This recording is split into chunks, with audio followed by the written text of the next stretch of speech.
You straight up cuckooed that dude, bro. Oh my God. You've got all your Charger gear on because I look good. I got big energy every day. Let's go! And he is dicked.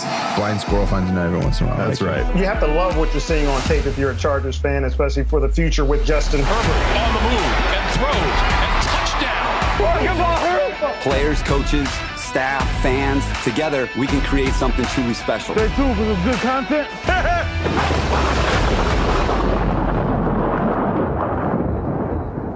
Dun dun dun dun dun dun dun dun dun dun dun dun dun dun dun dun dun.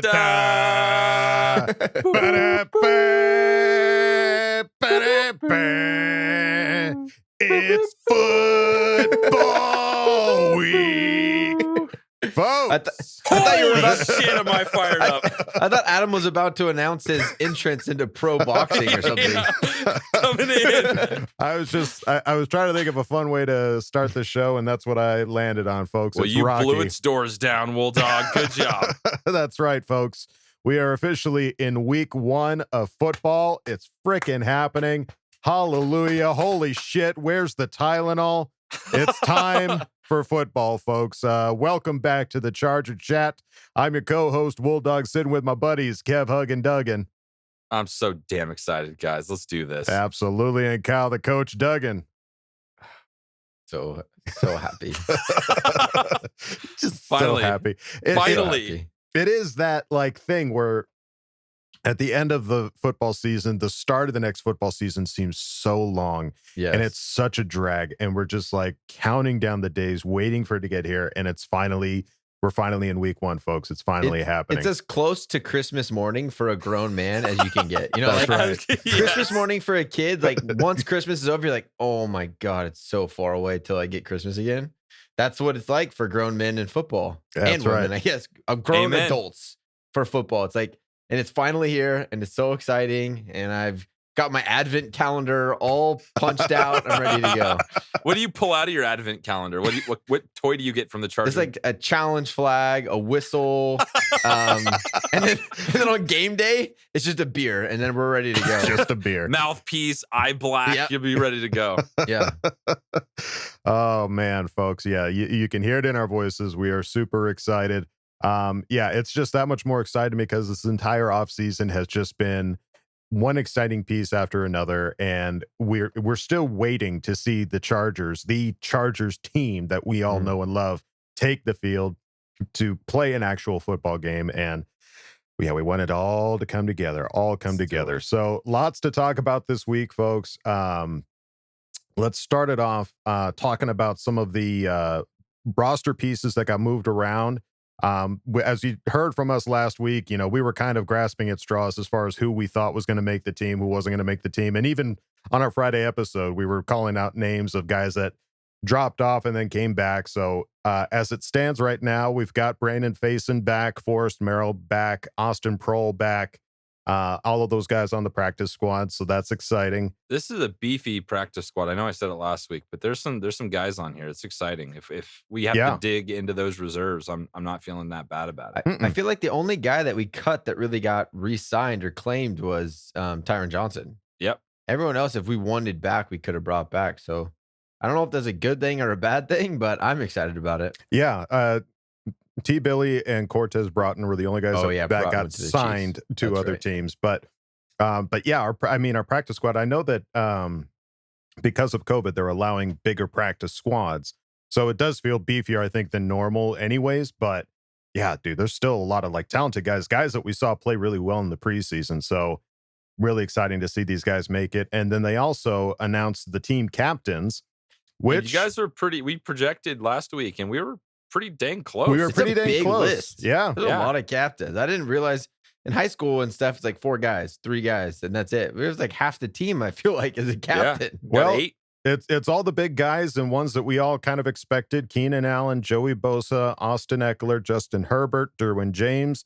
Linval Joseph was one that we didn't mention. And, you know, after hearing that Braden Fajoko interview and how much he praised Linval and how much he kind of took him under his wing, makes a lot of sense. Yep. Yeah. And he's the veteran. He is the veteran, oldest player, tenured player, but think maybe besides Bulaga on our team. Yeah. he's played in the league a lot, and I'm sure all the players have a lot of respect for him. I mean, they got to, if he's a captain, that's how you get there.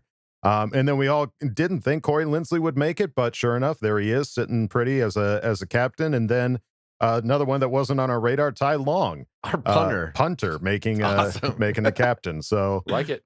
There you go. yeah, all for it. These are all great group of guys that we've got on our captain squad. They're all voted on by the players. So obviously they're in those positions because they've got the respect of everybody else around them. So congrats, guys. Congrats. All right. Now looking at our main man, Justin Herbert, who we all know and love and are anxious to see him play this season. Recently just had an article written about him in ESPN titled The Magic and Mystery of Justin Herbert. I love it. This is such a great article. Like, it's in depth. It sounds like this writer, Mina Kimes, went up and spent time with them in Oregon. It wasn't just like come to the facility after a practice. Like, it was like one of those deep dives. And there's some gold. There's some gold in this article. There's a lot. And I think those of us might recognize Mina if you've seen the All In, the first episode of the All In documentary. She's one of the people that pops up at the beginning that they interview. So I expect we'll probably see her a few more times in the All In documentary. But some of the things she wrote, Herbert says he generally tries to avoid consuming analysis or coverage of his career. Last year, the Chargers were featured on HBO's Hard Knocks. Even though the rookie quarterback was featured in a few scenes, he says he skipped the series. His teammates describe him as a homebody, more keen on watching movies. He loves Christopher Nolan films. Nice. Same. Especially Inception and Interstellar. Nice. And playing board games than going out. During camp last year, when the rookies were quarantined together in a hotel, he insisted on buying a copy of Settlers of Catan, the Risk-like strategy game where players gather resources to accrue territory for the group. Gabe Neighbors, the team's fullback, says that they played nearly every night. He loves that game, says Neighbors. He'll do anything to win. The first time he lost, he looked at whoever won. That won't ever happen again, recalls Nate Gilliam, a guard on the practice squad. He giggles. I was like, okay, I just met you. He's intense, dude. He's even intense in his board game, the Settlers of Catan. That's right. Let's see. Other stuff that was written about him. Before the season started, the three rookies moved into a house near the Chargers facility in Costa Mesa. Neighbors says he has seen Herbert's temper flare up only once. When Neighbors tried to abandon his grocery store cart in the parking lot. The first time he went shopping, I was like, I'll leave it right here. He says, pantomiming a gentle push. And he said, no, take it all the way back. I don't know if you... That's him losing his temper. No. Take it back. No. Hey. Yeah. It's like you me know with how my fast kids. you're going to take that cart back to the car? You know how fast you're going to shut up? It's just like my kids. I just like, put that toy back. You're going to get it. I don't know if you've seen it. I'm trying to get this thing going on Twitter where somebody just like literally a point of view of a shopping cart being pushed back into, where you put shopping carts. They said, Herbert, this is for you. And then that was the end of the video. So I'm trying to see as many people as possible can post or send to us them doing the similar thing, and we will get this going. So, well, yeah, because it is the right thing to do, folks. Don't just leave your cart in the lot. Don't be that jerk. Yeah, that's just another landmine in the already dangerous landscape that is the parking lot. We don't need more landmines out there. We just need carts to be put back in the cart corral as they should be. Cart corral? The cart corral, baby. Justin's cart corral. Done. Let's see what else was written. At 4, he was out throwing older boys at track and field events. 4-year-old boys play track and field? This one does. My 4-year-old right now. What was he throwing? At football? Yeah, I guess. A wiffle ball, maybe? He's shot putting a football? At 5, he was pulling off unassisted triple plays.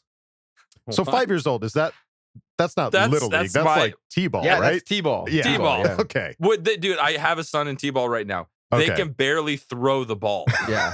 There are Barely. no outs in T-ball. They're more interested in rolling around in the dirt than they are actually playing with. Not Justin. He ball. had it turned on. He's running around just tagging everyone. He's doing triple Out, plays. out. He's playing Out, third you're out, base. you're out. You're All right, out, guys, we're running up. to second, out, running to first, out. His high school football coach, Lane Johnson, says he first witnessed Herbert's Rookie of the Year like throwing power at a Little League game when a young Justin whipped off his catcher's mask to field a bunt, barehanded the ball, and threw a kid out. At the time, he was in the 2nd grade. He's had a rocket arm since birth. He came out of the womb throwing shit.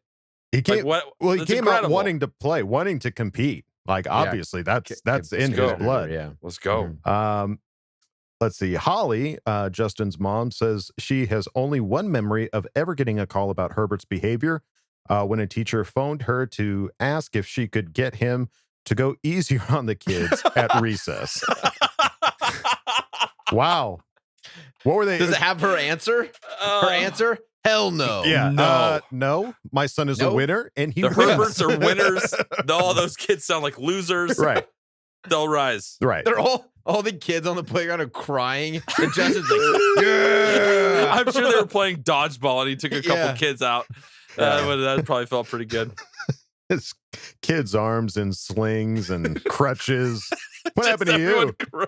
Yeah. I played That's where Justin Justin Herbert. learned. That's Justin learned his love for board games after his mom sat him down. He's like, Justin, you need to be careful on the playground. You take out your Here's- aggression on the board, not on the Here's some field. cards. Yeah, here's Monopoly, Settlers of Catan. There you All go. right. Yahtzee. Yeah. Keenan Allen comparing his old and new quarterback Rivers and Herbert share the same competitive fervor.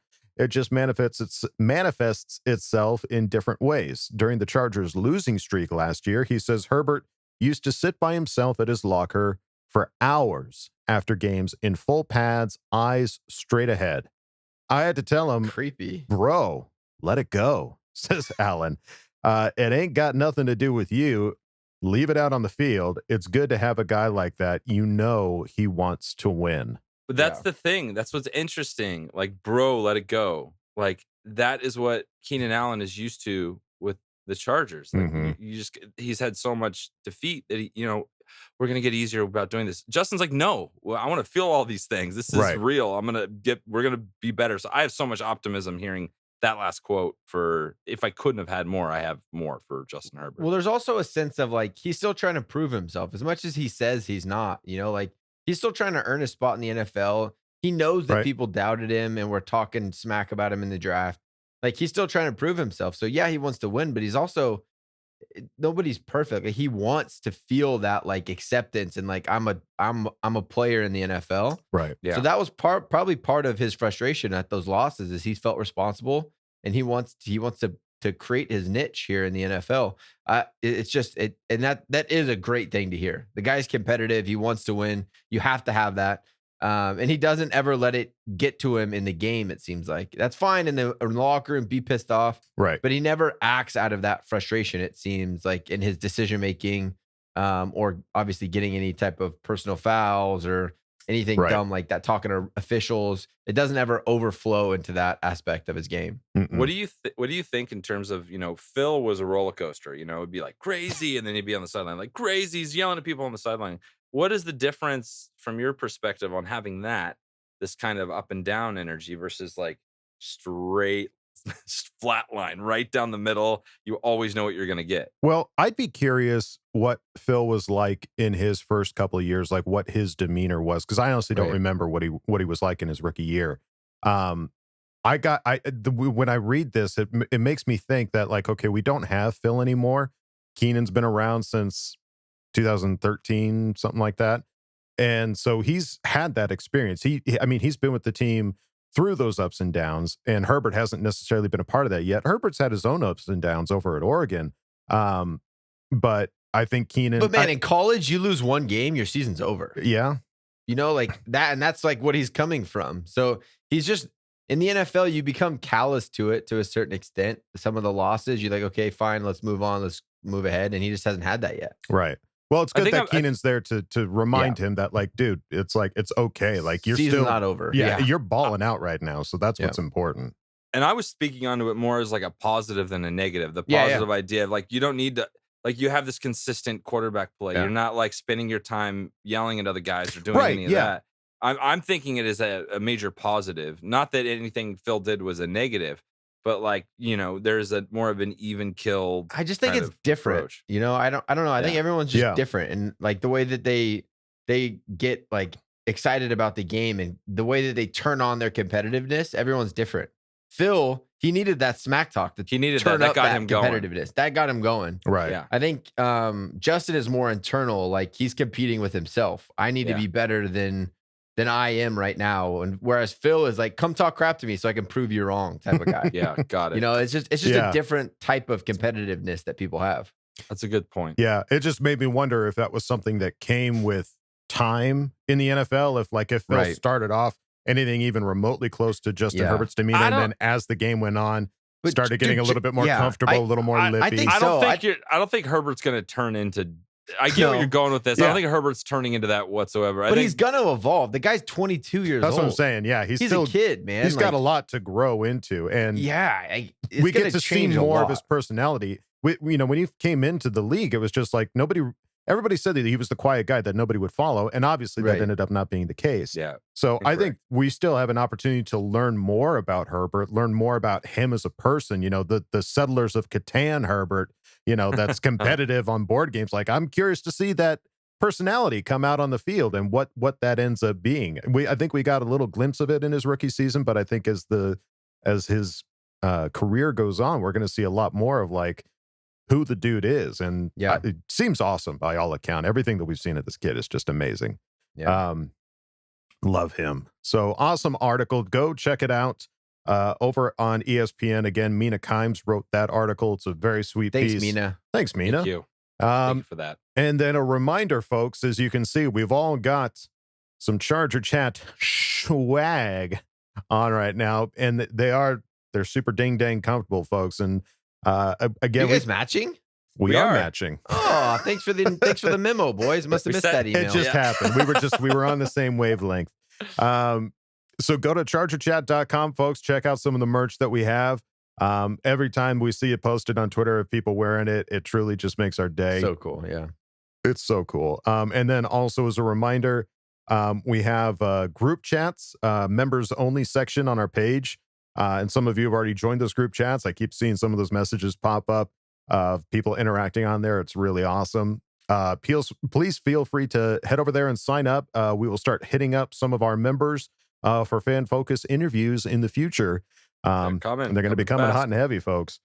Quick. All right, folks. And now it's time for our next segment, Coach's Corner. Great moments are born from great opportunity. All comes down to today. You take this helmet and you put it right in his numbers, okay? I want to see nothing but snot bubbles in his nose. A lot of people want to blame coaches for a lot of things. Nobody puts Like, coaches straight in up. his And corner. we shut them down because we can. It's because I believed in you. And I wish I could say something that was classy and inspirational, but it just wouldn't be our style. Let's do it. Oh, that's right, folks. It's time for Coach's Corner. And this week we've got some video to go over because we reached into the bag of questions and pulled out one from 33 Cheese Balls, Hey. who had a question, and it goes something like this. I have a question for Coach. Would you be able to go over some positive plays from Trey Pipkins to show what TT and Brandon Staley see in him?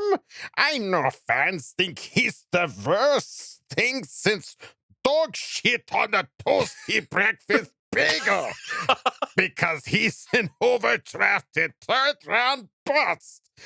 But if we view him for what he is, and this a third-string tackle with starting experience and shows decent ability, but is inconsistent, he doesn't seem too bad. Hoping for your shamelessly positive take on this.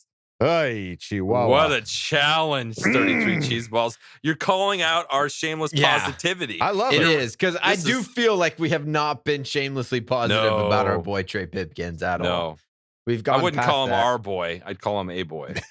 He's a boy. He's on the he's a chart. He's on the No, I'm Chargers kidding. I'm roster. kidding. I'm kidding. He's repping the Bolts. So yeah. Excuse me. I'm sorry. So it's a good question, and obviously a good take a step back and let's look at this, because you know, in the same way that we got upset about losing T. Billy, we got upset about losing a backup, basically, like a guy who you know was a third string, maybe second string on the team. So getting upset over somebody like Trey Pipkins, who we just hope never sees the light of day on the field, right, it is a good thing to be. Like, we're not upset about our starters, we're upset about Trey freaking Pipkins. So so what did you see, Coach? You took a look at some film, and what do we got with Trey Pipkins? What are we dealing with here? Yeah, I guess it is hard as an offensive lineman. You could have 10 plays, and if you have one that is that highlight that gets shown over and over of you getting beat, it's just you seem like a terrible player, right? Yeah. And when I got this question and when you sent it over to me, I was like, all right, you know what? Maybe that is the case. Let me look. I went back to our most recent game, and I only wanted to watch the beginning of the game where he's playing against the better talent on the Seahawks defense and see what it was that he did. Now, as a reminder, I'm not an offensive line coach. I didn't play offensive line in anything. I played in Pop Warner, but that was pretty much hit the guy in front of you That's type of before you had offensive your line work. growth spurt when you're still a little. As long as you're ball. aggressive, you're a great offensive lineman in Pop Warner. Yeah. But so my knowledge is very limited, but I will give you guys my my diagnosis of the first two series that he had. It's about 8 plays. We're gonna go through them pretty quick. And I kind of scored him on each play out of 10, what I would rank him as far as how he played. So on this very first play of the game, this is a run play. I want you to watch how high he is when he gets out of his stance. This is a run play. And so you want to be, what they always say in football is low man wins. If you're the low guy, you have leverage and you can basically manipulate the guy to what you want to do. Trey Pipkins is over here at left tackle throughout the whole game. So as we're watching these clips, that's what you're going to look at the whole time, is that left tackle here on the edge. Instantly, he gets high. The defender you see is underneath his chin right away, and he has this forward lean that gets him out of balance. You want to keep your weight on your feet as much as you can, because then you have an ability to push into the ground and create force. He gets out over himself, and then the guy gets underneath him, and he gets beat pretty quick. So watch this first play. Guy's underneath him, skates off. Guy doesn't make the play. That's fine, but his technique was not really there to be an efficient, effective, really run blocking type of lineman. And maybe he knew that. Maybe he knew, hey, I'm not really going to be involved in this play, so I'm going to take it off. And that's kind of what it seems like happens with Trey Pipkins a lot. It's just so inconsistent with when he shows up, when he makes plays. On this play individually, I gave him a 6 out of 10. I'll let you watch it one more time. Watch how high he is. Defender underneath him. He's leaning, so he gets ripped around. It's just not a great play. It's okay. It's whatever. That play he didn't get beat up too bad. All right, second play. Again, Pipkins is right here at left tackle. He does a good job getting hands on and pushing the defender up. This is a pass, so you get to see him in a little bit of a pass block type of scheme. This is what we've seen really bad on Trey Pipkins sometimes. Him getting beat, just not even getting hands on a defender. On this play, it's not as bad. It just looks slow. Like when he gets out of his stance. Now what you could give him the benefit of the doubt is he's trying to create a one-way go. So these tackles do have a tough job, right? So this is the rusher that he has to block. He's out there a good 2 or 3 yards.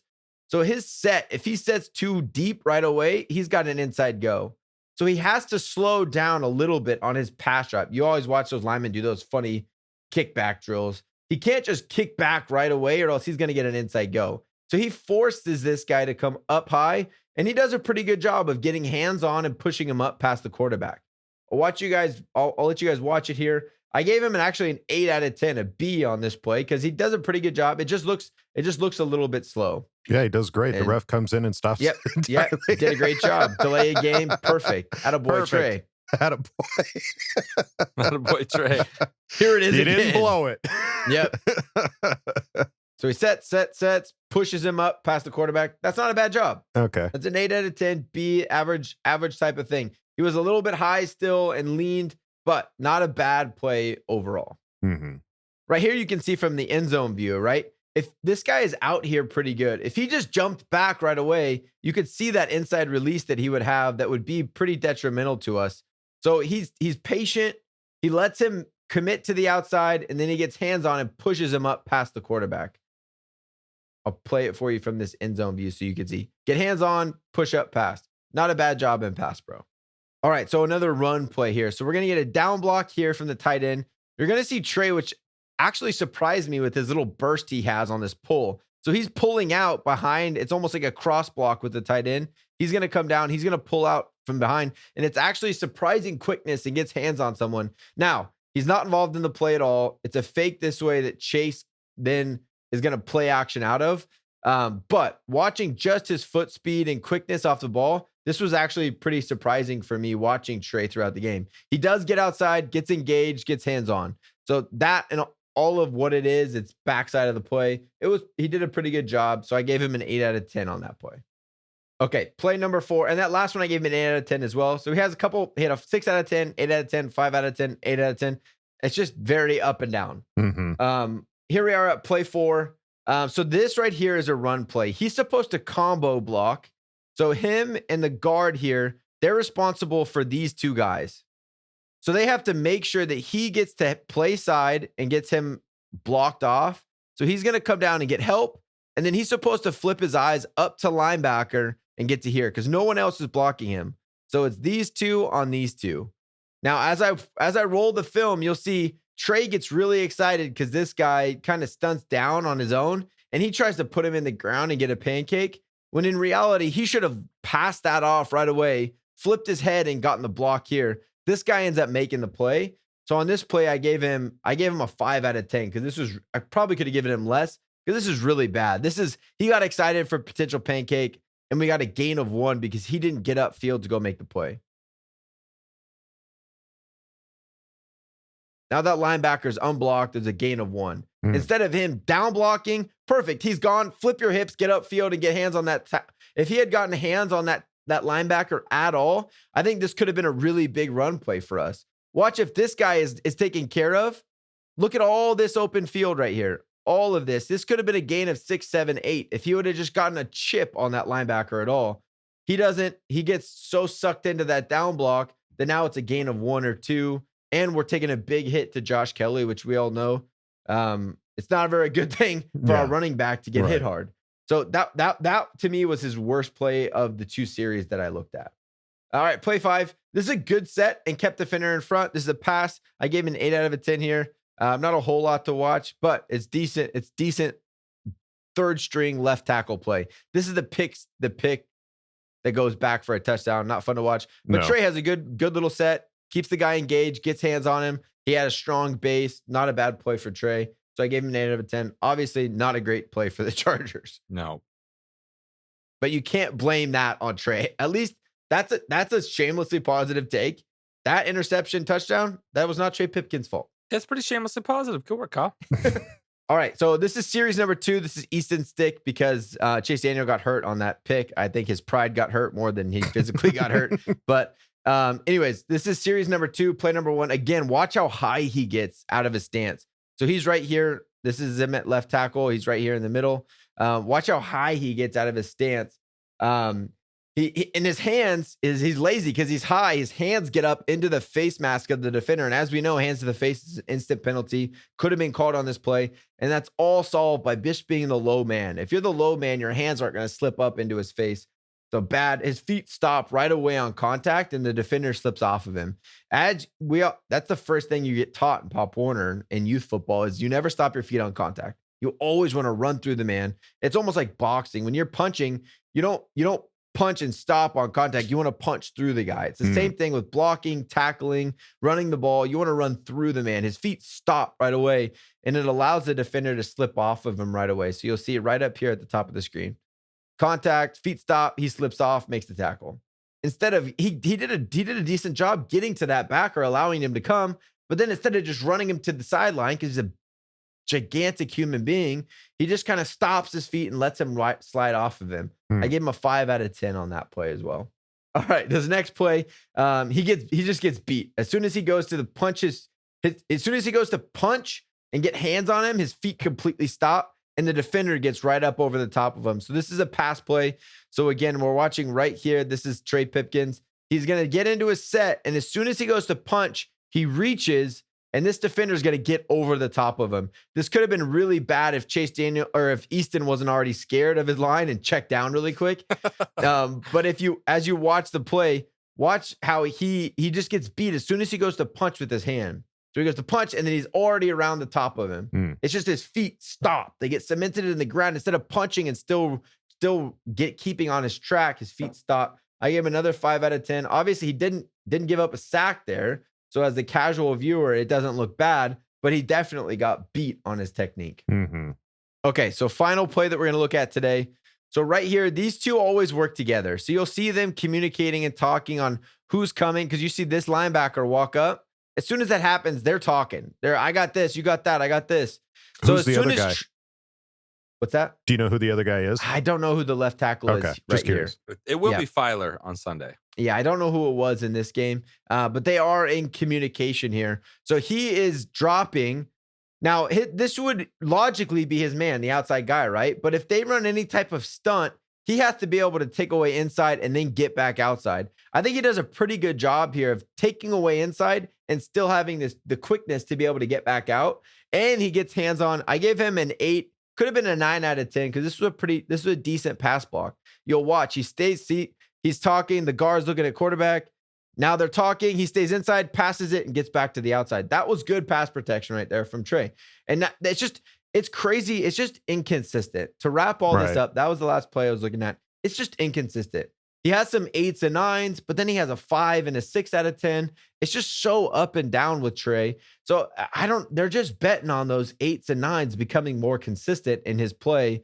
Again, he's a third string guy. Right. We have a guy in Filer that'll bump out to right tackle if need be. And we can bring in some of our young guys like a Brandon Hymas that could come in and play that left guard, and shore up the line. So he's a third option guy. Our hope is that he gets better. And that's what he's been since we drafted him. We all know we drafted him too high. That's just a given. We drafted, he's a 5th, 6th round project. We all know that. Telesco reached for whatever reason, but it is what it is. He's a third string guy. I would like somebody else, but if he has that Charger helmet on and he goes in the game, guys, he has to protect Justin Herbert. He needs our support. Right. There better not be a boo when he walks on the field because he has to keep our boy healthy. Right. So after kind of looking at more specifically, when I watch the game, I'm not watching Trey Pipkins. I'm not interested in just sitting here watching him. So having an opportunity to sit and actually look at a few plays, I think it's just an inconsistency issue. And when he goes against high-level talent, I just don't think he's there. Which, man, if he has to come in against Washington and play against Montez Sweat or Chase Young, that's going to be tough, dude. That's going to be tough. So let's pray. All we can do is hope and pray that he never has to see the football field, and him being on the 53-man roster is just good for his bank account. So based off of what you've seen then in regards to his play, what do you think is his biggest area of improvement that he needs to make? Is it his vision? Is it it doesn't seem to be his strength. Like he seems to have the strength. He's a big, strong guy. Yeah. It seems like his technique is not where it should be. I just don't think he's aggressive like a lineman needs to be. He's not that I'm going to just punch you in the mouth aggressive guy. I think he reminds me of Trey Turner of last year. He's like this big, gentle giant that doesn't know how to turn it on and go beat someone into the ground. It's like he just doesn't have that switch that we all see on Sundays. And that really is what I think it is. I just don't think he has that switch to turn on and go after people consistently, play after play after play. I think his natural athletic ability and his size can cover up for him on some plays, but then on some plays he just doesn't. He can't flip the switch. Interesting. Separates the men from the boys. Am I right, Coach? Absolutely. All right. Well, there you go. 33 cheese balls. Kyle, the coach Duggan, took a look at your question and added some video to it. And going forward, I think what we're planning to do, for those of you that are interested, is Coach's Corner is going to be kind of a retrospective, a look back at a previous game. And Coach's Classroom is going to be looking more towards the future. towards our upcoming opponents. So if you folks have questions in regards to the previous game, so after this week 1 game, if you have questions specific about any plays that happened in that Washington game, throw them at us, because Kyle the Coach Duggan is happy to take a look at it. I don't think we'll get through all of them if you guys ask multiple, but if you have questions about the game, shoot it towards us in the Ask Boltfam. We'd love to break down some film. And then if you have questions about our upcoming opponents, anything specific, again, we'll take a look at some film in Coach's Classroom on our Friday episode. So excellent. Thank you, Kyle, for breaking that down. And now it's time to go on to our next segment, Fan Focus. All right, guys, we are back with another Fan Focus, and we are super pumped to have Schick Soto with us. How's it going, Schick? Man, it's going good. I'm good. I'm happy to be on, man. So thank you. No, we're pumped, man. And it was awesome. Coach got to meet you at the preseason game. So that was awesome. You guys got to meet. Yeah, man. Thank you. You know, the shirt, got a photo with Coach. I didn't realize how tall he was, but then I'm not that tall anyway. So Coach.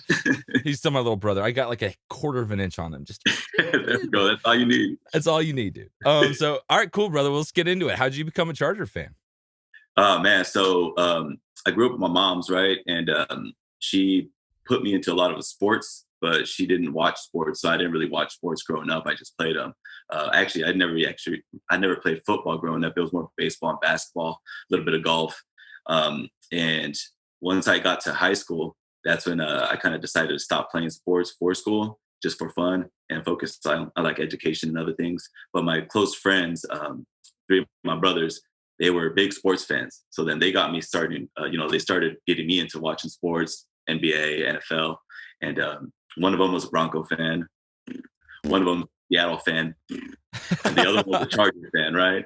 But as a freshman, sounds like the best friend. Sounds like the one you should probably want to hang out with. Yeah. So going through high school, I started watching all those 3 teams. But when I became a senior in that 07-08 season, that's when I got smart and realized, all right, I got no ties to Denver, right? So we're just going to get them out the way. Yeah. Seattle, I grew up in Washington, so that's like, a small tie there, but I never really like went to Seattle a lot. I was in this small town that was like 2 hours east of it, gotcha. Yakima. And so I was kind of like, Seattle, I'll maybe root for them. But, then I thought about it. I was like, I was born in Fresno, California, San Diego, like Chargers. And I didn't really know a lot of Charger fans. I knew a lot of like Niner Raider fans, and I was like, you know what, this is going to be my team. And then all of a sudden, Phil Sember came around in that game between Phillip Rivers and Cutler, where he was talking a lot of Schick on the sideline. I was just like, yo, that's my guy. That's how I became a Rivers fan. And then after I graduated, I became a diehard Charger fan. And years later, here we are. I'm a season ticket holder now, living in Seattle. So yeah, man, I'm loving it. That's epic. Let's talk a little bit about that. So like I have season tickets. I'm in Missouri sharing with my brother. What was the ultimate deciding factor? You're like, I got to get tickets for this team, even though I'm like crazy far north. Yeah, man. So I actually got the tickets, pre-pandemic, right? So nice. Yeah, like I started. I'm a property manager, so I started like building my career here and started making a little more money. So I was like, I should splurge on myself. I need to treat myself. So that was my first big splurge that I did. I was like, man, I'm buying tickets, and then pandemic happened, so we couldn't really go last year. So I was kind of bummed out about that. But then they're like, yo, you can push it for next season. And so I just was like, all right, let's do it. And then, and then I went to FanFest, got to meet Coach, and got to see my seats, got to see the stadium. What's funny is I actually took my best friend, who was a Broncos fan. He went with me, but he's no longer into sports. He's more doing his own thing. He's a musician now and a massage therapist. So he was like, yeah, I'll go with you, But yeah, it was a fun experience, and I can't wait for the Cowgirls, I know. Let's go. Let's go. I'm so excited, man. So before we get into, this is a special week. We got a game at the end of this week. So before we get into that, let us talk about the cuts, because there was some crazy stuff going on. So what was like one of the guys that you were super pumped made the team, and one of the guys you're like, oh man, why are you still on this team? Well, obviously Pipkins, that's just but I know why they kept him out. Well, at least I hope this is why they kept him, just because they're going to wait to get another tackle from another team and then use him to be waived and then, sign the next tackle. But I think they changed the rules too, right? Where you can keep 9 offensive linemen this year. So I think they just kept everybody. But I'm hoping they cut him and a couple others. But I was really bummed out about T. Billy, obviously, but not as crazy as like Charger Twitter has been going, man. Like, losing their minds. Yeah, and I was just like, look, guys, like, coach kind of explained why he did it. It's a numbers thing, and I've been hearing he wasn't really playing specials teams, and that's one area that we need to get better on. So I know they're signing people on the practice squad that can play some special teams and kind of the back end of the roster. So if it's going to help our special teams get better, then I'm all for it. I'm gonna trust coach until he proves us wrong, and we're just going to let him do his thing. And I know people are mad at TT as well, but I think it goes hand in hand with Telesco and coach. So we'll see what happens, man. And I'm glad Feoku's back on the practice squad too, because I hope he gets more time this year, because I want to see that sack dance he was talking about. Dude. He when he told us that he had one and it was ready to go, I was like, dude, you have to make this team. I need to see what that is so bad. Exactly. He was the one I was really sad about when they cut him, and then we got him back on the practice squad. So I'm like, all right, cool. And our practice squad is looking nice, man. Deep, bro. Really nice. There's some names on there, like Joe Reed made the practice squad. That's pretty crazy. Yep. And I think it's that linebacker too. I can't say his name, or Eagle. Mike Egbule. Yeah, him. I'm glad we got him back too. So yeah, it's looking good, man. We got some reserves. So yeah, all right, well, dude, we have football ahead. It's coming, dude. It's like 5 to 6 days away. So we're playing the Washington Redskins. What are you most excited about in this game? Like, what are you most excited for? Oh, I'm excited for, honestly, the defense is what I'm really excited for. Like, I'm a big fan of Uchenna Nwosu, so I hope he makes that number 2 next to Joey. But man, Kyler Fackrell, yeah, man, he might take it, man. He might take it. But Derwin James out there. I hope we see Fitz tragic, not Fitz magic. Yeah, there you go. Obviously, we got our left tackle Rashawn going up against Chase Young. The battle. That's gonna be a battle. The battle that everybody wants to see, and obviously Eckler too, man. I'm just trying to see Eckler just dominate this game. But our boy Herbo, he's about to sling it. So I know, dude. There's so many. Like every play, there's gonna be somebody new I'm gonna watch and be excited for. So I just can't believe the season's here. This is absolutely nuts. Yeah, and I just really hope that Josh Palmer gets a little bit of play time, man. I'm really excited to see him play. He stood out, man. And I was at the game in Seattle. We won't talk about the game. The only thing we want to talk about, though, is that catch that Palmer had, man, where he, fumbled it. The bobble? Yeah. Yeah, bro. Juggling. I was live. I was like, yo, this is why we're going to keep this guy, man. He might be number 3. But, yeah, man, I'm excited to see him play. Hopefully he gets a couple snaps. Yeah, it's going to be exciting, man. So, all right, well, let's close it out on this. Like, what is your most memorable Charger experience that you've had so far as a fan? Man, my most memorable was so the first game I ever went to was the last game at Qualcomm, and that's I got to see Antonio Gates tie the record. Oh, that was your first game? That was my first game, and we lost against Kansas City. But man, getting to see Rivers, getting to see Antonio Gates, and him tying the record, it was just amazing. And it was the last game at Qualcomm as well, so it was like I'm glad I got to see them play there before they went to StubHub and now at SoFi. So that's probably my most memorable. Right on, man. Well, all right, dude. Well, I'm excited. Let's meet up at this Cowboys game, dude. Let's see what we can do. Yeah, man. Let's get crazy. Let's get rowdy. Let's beat them. That's my brother's team. We're gonna go. We gonna win. Right. Let's go. We're gonna beat some Washington ass. I love it. So, all right, man. Well, thank you so much for your time, brother. It was so awesome chatting with you, and let's do it again soon. Hey, CC gang. Thank you. Let's go. Bolt up. All right, brother. We'll talk to you soon. Okay, love you. Bye. Heck yeah, Schick Soto. That was awesome, dude. Thank you. Dude. Thank you for coming on, man. And thanks for saying hey to Kyle the Coach Duggan. I know that was trying to get people to say hey to him at that fan fest was a bit of a bobble, a bit of a cluster, but glad somebody got to at least say hey to him. Yeah, that's not really my thing. That's more of a hugging thing. I think he would have thrived a little bit more in that situation. But it was really cool meeting somebody that actually listens to the show. He was cool. He wanted to buy me and Dad a beer. So yeah, it was really cool getting to see him, and his excitement and energy is contagious, and we need more of that in the Charger fan base for sure. Yeah, he's a great guy. It's so cool that he has season tickets up in. I know. He told me he was in Seattle. I was like, what the hell? How are you making that happen? How even? That's commitment, dude. I love it. And keep it up, man. We need fans like you for sure. Absolutely. Yeah. What a heck of a game to be your first game, to see Gates and tying the record for That'll lock in your fandom. Easily. Sure. Easily. Yeah. All right. Well, thank you again, Schick, for stopping by. We appreciate it. And now it's time to go on to our next segment. You know him, you love him. It's the Craig Experience. Oh yeah. Come on in, man. Kick your feet up. Oh. Craig Experience. Hello there. Make yourself at home. Got some stuff to talk about, right? Moving on. Get for what it's worth. It'll all make sense soon, though. Anyway, CC gang, salute to the rest of the Bolt fam. What is going on? It's your guy Craig in Texas, and welcome to another edition of the Craig Experience. This one might get a little spicy, but it's all in good fun. So by now we've all seen the 53-man roster and put out our thoughts about it. I definitely dropped some opinions on Twitter, which seemed to set some people off. And man, hey guys, just so you're aware, I actually see those subs on Twitter. I just elect not to respond to them all because I figure, hey, if you really wanted to elicit some real response from me, you'd either tag me in it or get in my mentions. But hey, everybody goes about what they do in their own way. I'm not here to judge.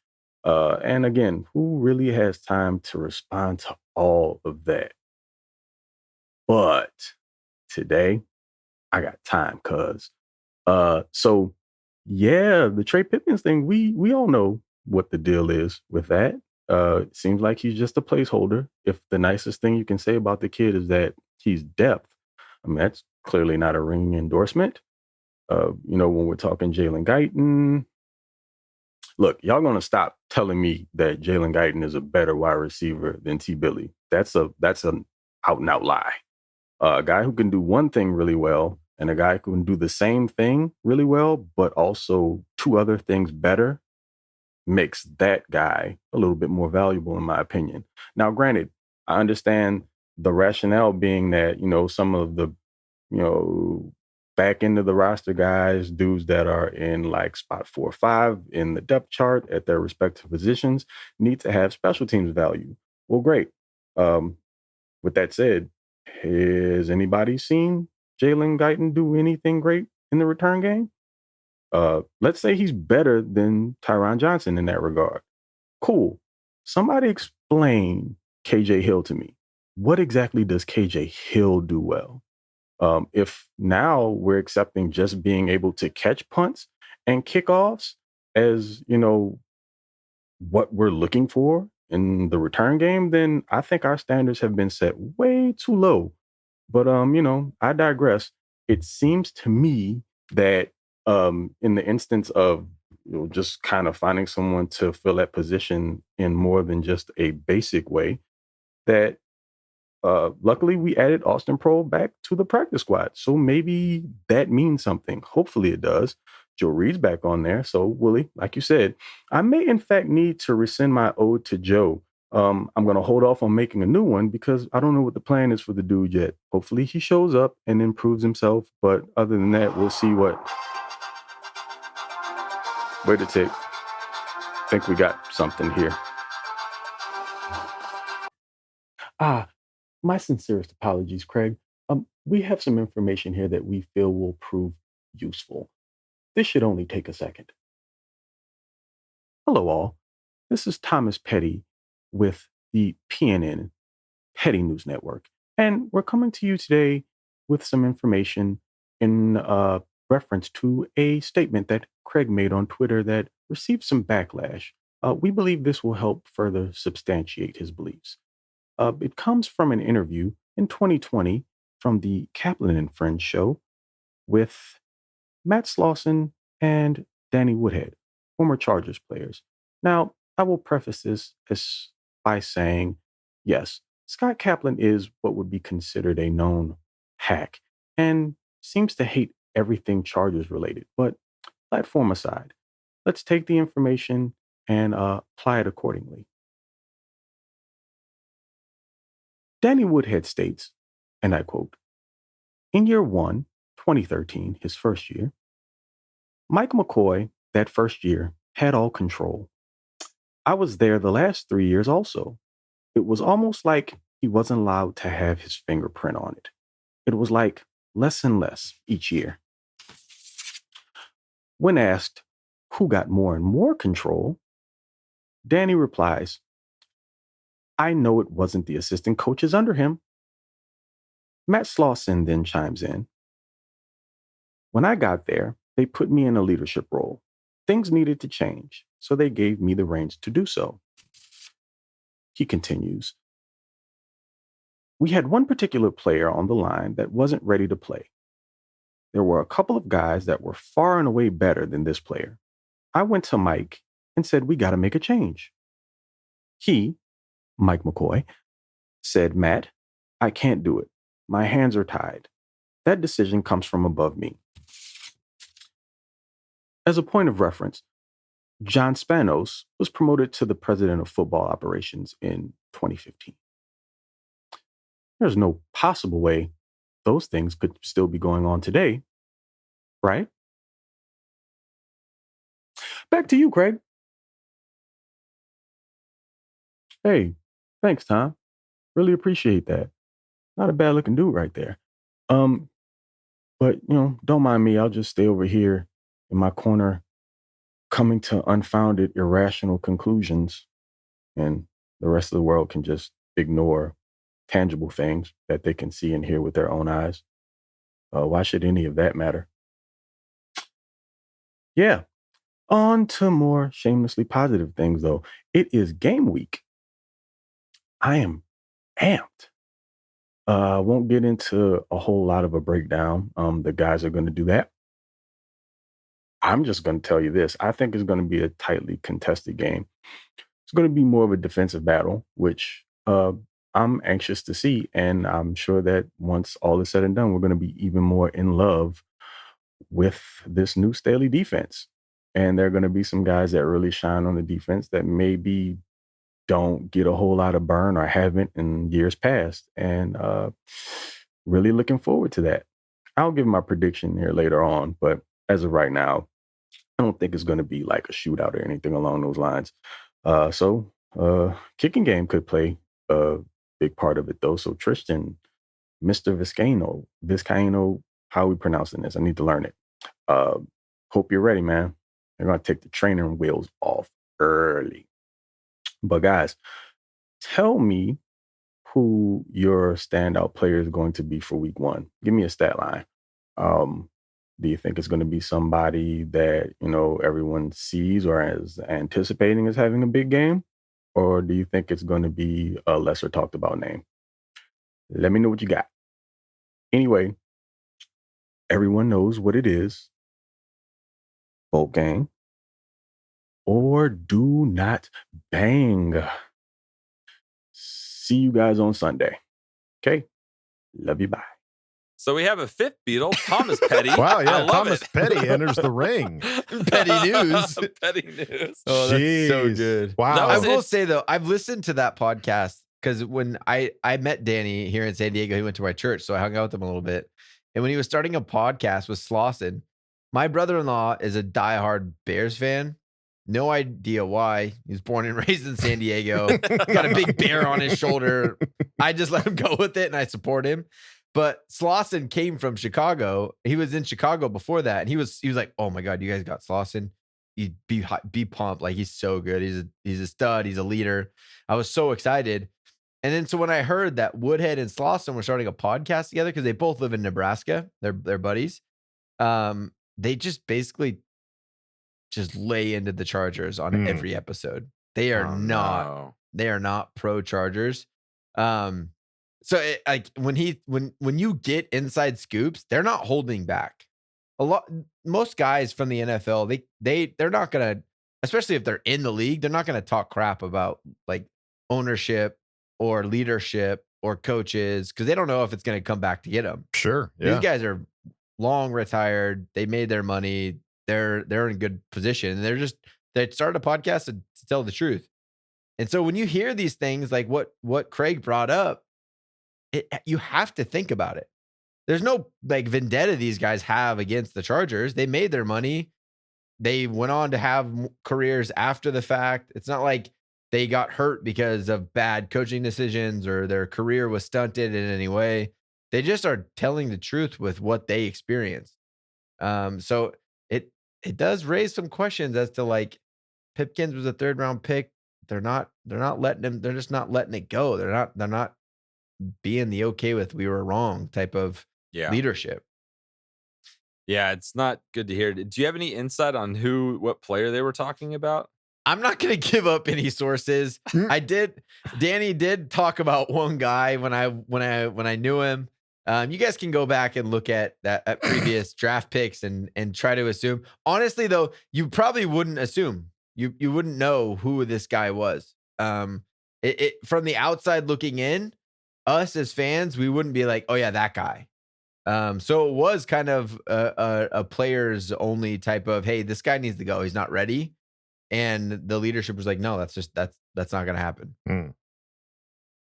Thanks. I just hope they give Staley the room for growth and don't do like what he said there. Yeah. Well, hey, what's the one constant been with the Chargers, especially since all of us have been fans? The only one constant has been the Spanos family. It's the only consistent piece that's continually going on. And so I don't know. What are you going to do? We're a shamelessly positive podcast. Exactly. There's no way ownership is going to change overnight. Right. It may never, ever change. Right. I'm shamelessly positive thinking that it will, but it might not. So there's no way. If you want to be a Charger fan, you kind of just got to suck it up. You got to be prepared for that and be on board with our ownership might not make the best decisions. Hopefully we win in spite of it. Right. Yeah. We'll never really know fully what goes on behind the scenes. So might as well just be a fan, and just appreciate the that's Chargers what Craig for what did. they are. Yeah. Craig flipped it. We went shamelessly positive. Absolutely. We appreciate that, Craig. Know the facts. No, it's good to know what's going on and be aware. Don't be in the dark about it and say, oh, that's not happening. No, it's happening. But as shamelessly positive Charger fans, that it is what it is. Right. I'm not going to pick another team. This is my squad. There you go. Hopefully we win in spite of it. And maybe one day the leadership will change. We'll just have to wait and see. But I think you're right, Craig. I think it's going to be an interesting game. I mean, this first game is going to be one that we don't really know what to expect. We can make assumptions and guesses as far as like, well, we've seen tape of Slater against Chase Young like 2 years ago. So it's like, who knows if that can even really transfer from what it was to what it is now. We haven't seen Staley coach our number ones in an actual game that matters yet. We haven't seen Vizcaino try to make a kick in a regular season game yet for the Chargers. There's a lot of firsts. There's a lot of what if. So I think it's just best to go into this going, just be excited. Just be excited that football is back and we're almost a completely different team. And let's just go have some fun, baby. It's freaking week 1. So to answer Craig's question, he posed who do you think is going to have a breakout game? Is it going to be one of the big names, or is there someone that under the radar that we think is going to break out?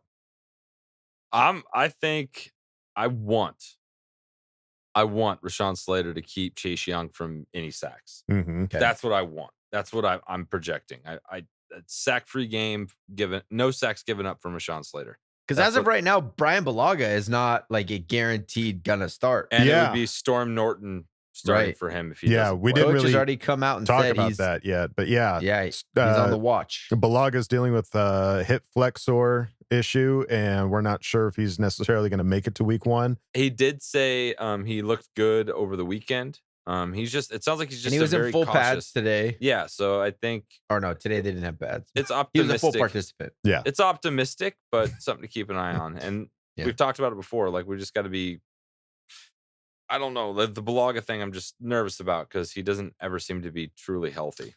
So Slater is your call. You think he's going to have a big game? I think he's no going to sacks allowed. No sacks allowed from Slater. What do you think, Wolldog? I'm going to say, I'm going to go with Vizcaino. I think he's going to make all his kicks. I think he's going to come out and set the tone. In a defensive battle, that could be big important for us. It's going to be huge. Yeah. Mm-hmm. So my money's on Vizcaino having a great game. I'm calling Kyler Fackrell. I think he's going to have, and I don't know if that's under the radar because he had a great preseason. We saw him show up a lot. Coaches talked big about him, but I think Kyler Fackrell is going to have a big game. We looked at we'll kind of look at Washington, at the team we're going to play here now. One of the guys that we did a deep dive on going into the draft was Sam Cosmi out of Texas. Oh, right. Yeah. Remember the tackle? Mhm. We all kind of hoped that maybe he'd be, if we don't go tackle first round, he'd be that second round guy that we might go after. He went to Washington. He's their starting right tackle. And I think that everyone talks about the Slater versus Young matchup. Bosa versus Cosmi, that could be some serious damage going down. He's their starting right tackle. You put Joey Bosa on a second round pick out of Texas that there were obviously some negatives. That's why he didn't go in the first. I think that could be a big position battle that we could take advantage of. And even that much more so Kyler Fackrell as well. I think he could take advantage of that new rookie right tackle, go at him right away. Mm-hmm. Yeah, it's interesting. Like the everything people are talking about, it's like the tidbit when you talk about this game is like they have the best defensive front in all of football. Right. Like let's see. Because I think our defensive front is going to be pretty stout and pretty strong too. So I think it's going to be more than just that kind of storyline people are pitching. Yeah, take this shamelessly positive take. I think this is what it is. Basically, every team we played last year had the best front and best defensive front in football because of our offensive line. Yeah. Yep. You know, so it's like nothing new for Herbert this year. Even with an improved offensive line, it might even be easier than when we played one of the lesser defensive fronts because our offensive line was like toilet paper and it just ripped and let people go through. You know, this wasn't 3-ply. We're talking 1-ply toilet paper. Yeah, we're talking wet. on the cheap dollar store toilet paper. Yeah. Very sandpaper. I think that's the shamelessly positive take is, hey, our improved offensive line, I know that they have a great front. Like there's no arguing that, and that'll be something to watch for sure. Mm-hmm. But their pressure and it, like being under pressure is not something new to Justin Herbert. Right. Yeah, I'm excited. I think he'll be able to handle it for sure. And we'll see if Fitzpatrick can handle some of Bowie, Fackrell, Nwosu. It'll be a fun game to watch regardless. There you go. All right. Well, thank you, Craig, for showing back up on the Craig Experience and bringing in Thomas Petty. Good to meet you, Thomas Petty. We've not met yet. It's a pleasure. It's a pleasure. Yeah, it's a pleasure. A pleasure. All right. Well, now, folks, it's time to go on to our final segment, Ask Boltfam. Time to put your money where your mouth is. Hi, guys. Go jam a thumb up his butthole. That's what you do.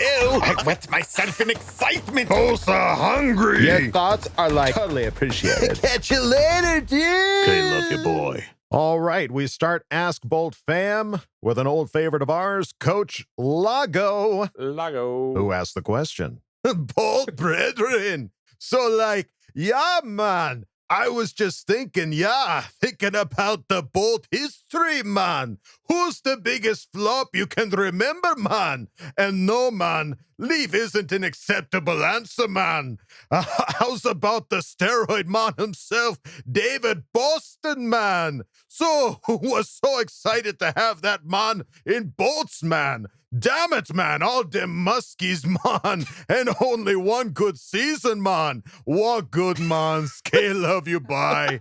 Oh, God. I am so sorry to all Jamaicans that listen to this podcast. That was, that's a rough one. But, okay, so biggest flop, not named Ryan Leaf, and maybe not named David Boston, unless you want to steal Coach Lagos.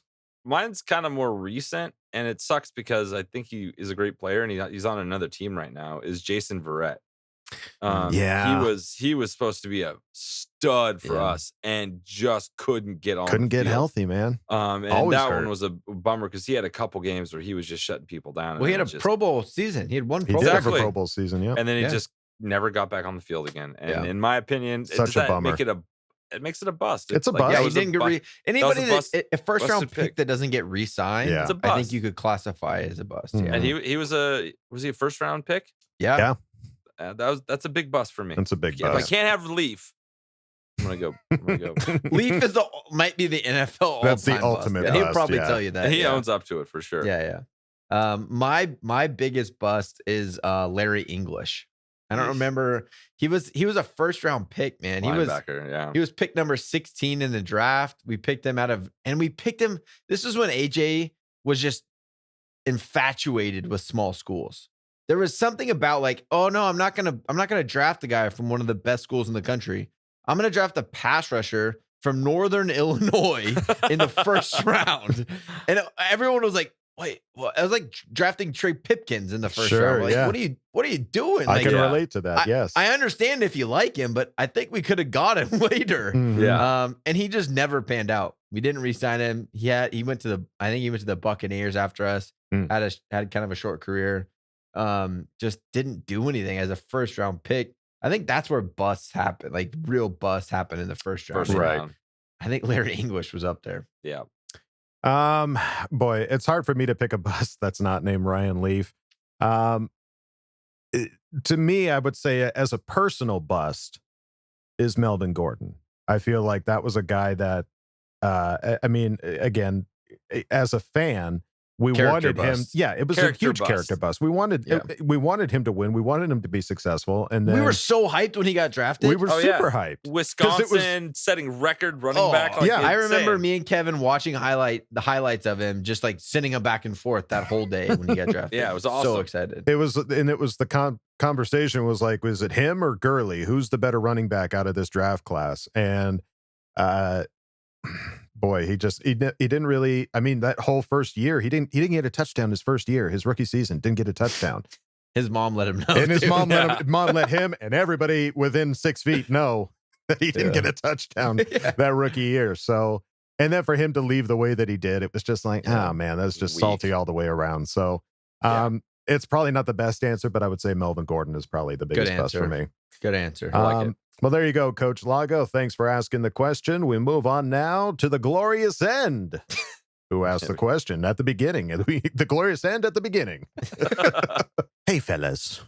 I try to write in when I have a question burning a hole in my brain, and this one is a hot coal of molten fandom.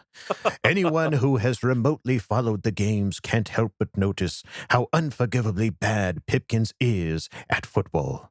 How, in good faith, can we trust that Telesco and Spanos are really invested in winning when they refuse, despite all evidence for the obvious, to cut players that clearly do not measure up to their draft position? This particular situation is aging me. Why is Pipkins invulnerable against accountability bullets? Even more so, why is the excuse being made that there isn't one human being on this planet capable of replacing him? I'm at a loss with his bizarre tenure. K, love you, bye. P.S. Make it make sense. I'm losing sleep. Seriously. For the sake of Herbert's potential health. LOL. I'm concerned. It doesn't make sense. The only thing is that they're going to lose money if they let him walk. He's got guaranteed money. I cannot think of a reason other than ego, pride, and money. I think ego's probably at the top of that list. It's where it's at. Like, I'm not a football coach, but I watch him play and I'm like, this doesn't work. Like, this the just amount isn't of working. bad plays that he has, it's like, I don't know. We looked at earlier this episode. I broke down some of the film. It's so up and down that the hope in this guy somehow turning it around here in year 4. I don't know. I mean, I think it's safe to say this is over. I think that what's so frustrating about all of this is, number one, we hope that he never sees the field, other than like very, very limited situations. But as fans of this team and have been fans for years, we've seen how often that line just gets injured to heck and back. So we know that it's borderline inevitable that Pipkins is going to get out there and play at a certain point. And that's what's so frustrating. So hopefully with Brandon Staley at the helm, hopefully with all of this activating every morning, every session, every game, however many times they activate, hopefully that's enough to keep the Pipkins away. An activated day keeps the Pipkins away. There you go. Activate every day keeps the Pipkins at bay. It's like dare in middle school for Pipkins. Yeah. Just say no. Yeah. Hopefully that ends up being the situation. But as fans, we know how often we get struck with the injury bug, and just hopefully this is the year that just doesn't end up happening, and Pipkins can just keep the bench warm for everybody. Yeah, we'll see what happens. But we're shamelessly positive, though. Shamelessly positive. Man, if he gets in there, he's going to play at Pro Bowl level. That's what I believe. There you Love go. it. Love it. Not going to happen, but love it. Thank you, Glorious End. I hope we made a little bit of sense for you, but even if we didn't, trust me, we're grasping at straws here. We're just with as you, much. dude. We're on the same page. Yeah. We don't understand it. All right, let's move on to DXU83. Certified fresh. Who asked the question? How dead are we if we sustain starting O-line injuries? What about an injury to a DB? I'm worried about the lack of depth. Our offensive line, our backups, most of them are better than what we had as starters last year. Right. So I'm not as worried about except our for offense. Pipkins. Except for Pipkins. I'm not as worried about our offensive line. DBs, secondary, they're cross-training everybody. Everybody in their everyone does everything. Is playing every position. So it's not like the last defensive regime where it's like you lose a guy, you're like, all right, well, throw in face on, we'll see what happens. Yeah, like, we don't have any other corners. Right. We're not going to have to deal with that anymore. So I'm not worried about it yet. But so if I were to be worrying about it, would mean I would be thinking about possible injuries, which I am not. Yeah. So therefore, never.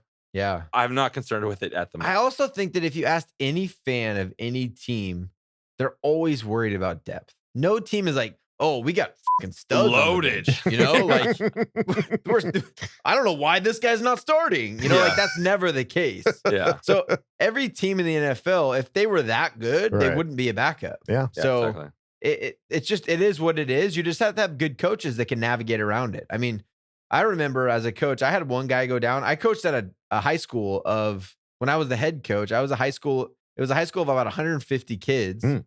So that gave us like 70 boys, and only about 22 came out for football. So I had one guy go down. Believe me, if it was an offensive line, we're not running that way the rest of the game. You learn to coach around it.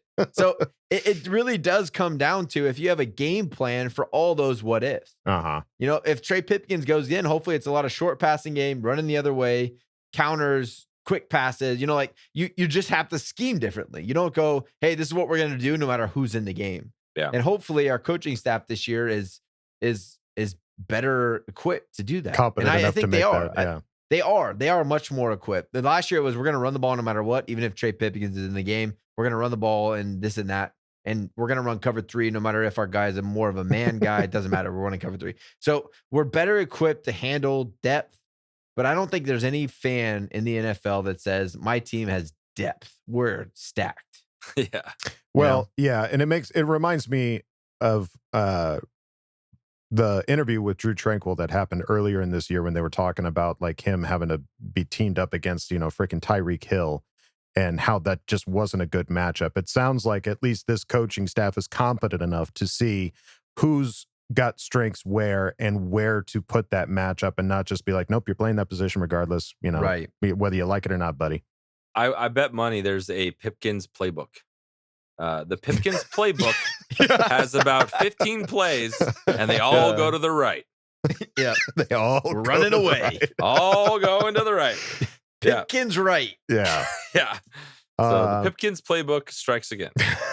Or if we want to run left, Pipkin goes to right tackle, and then we move whoever it was to left tackle. You just keep flip-flopping them depending on which side you want to run to. We're running left. Hey, Pipkins, you're on the right. Yeah. Yeah. It's like a cup and ball game. Where's the Pipkins going to go? Where's it going to go? You don't know. Bah, ta-da.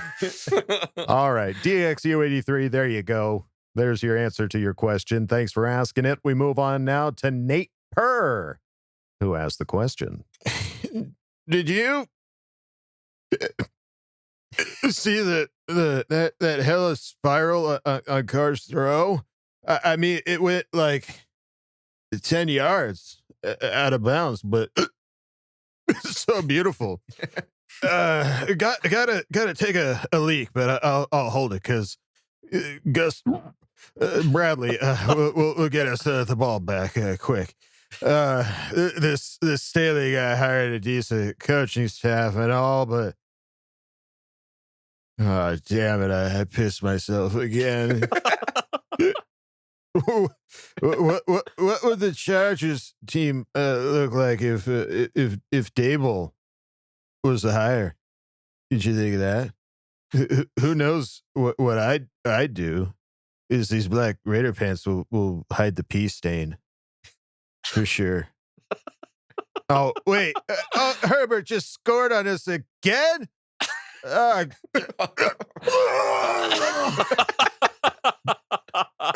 God! Family trust respect. Family trust respect.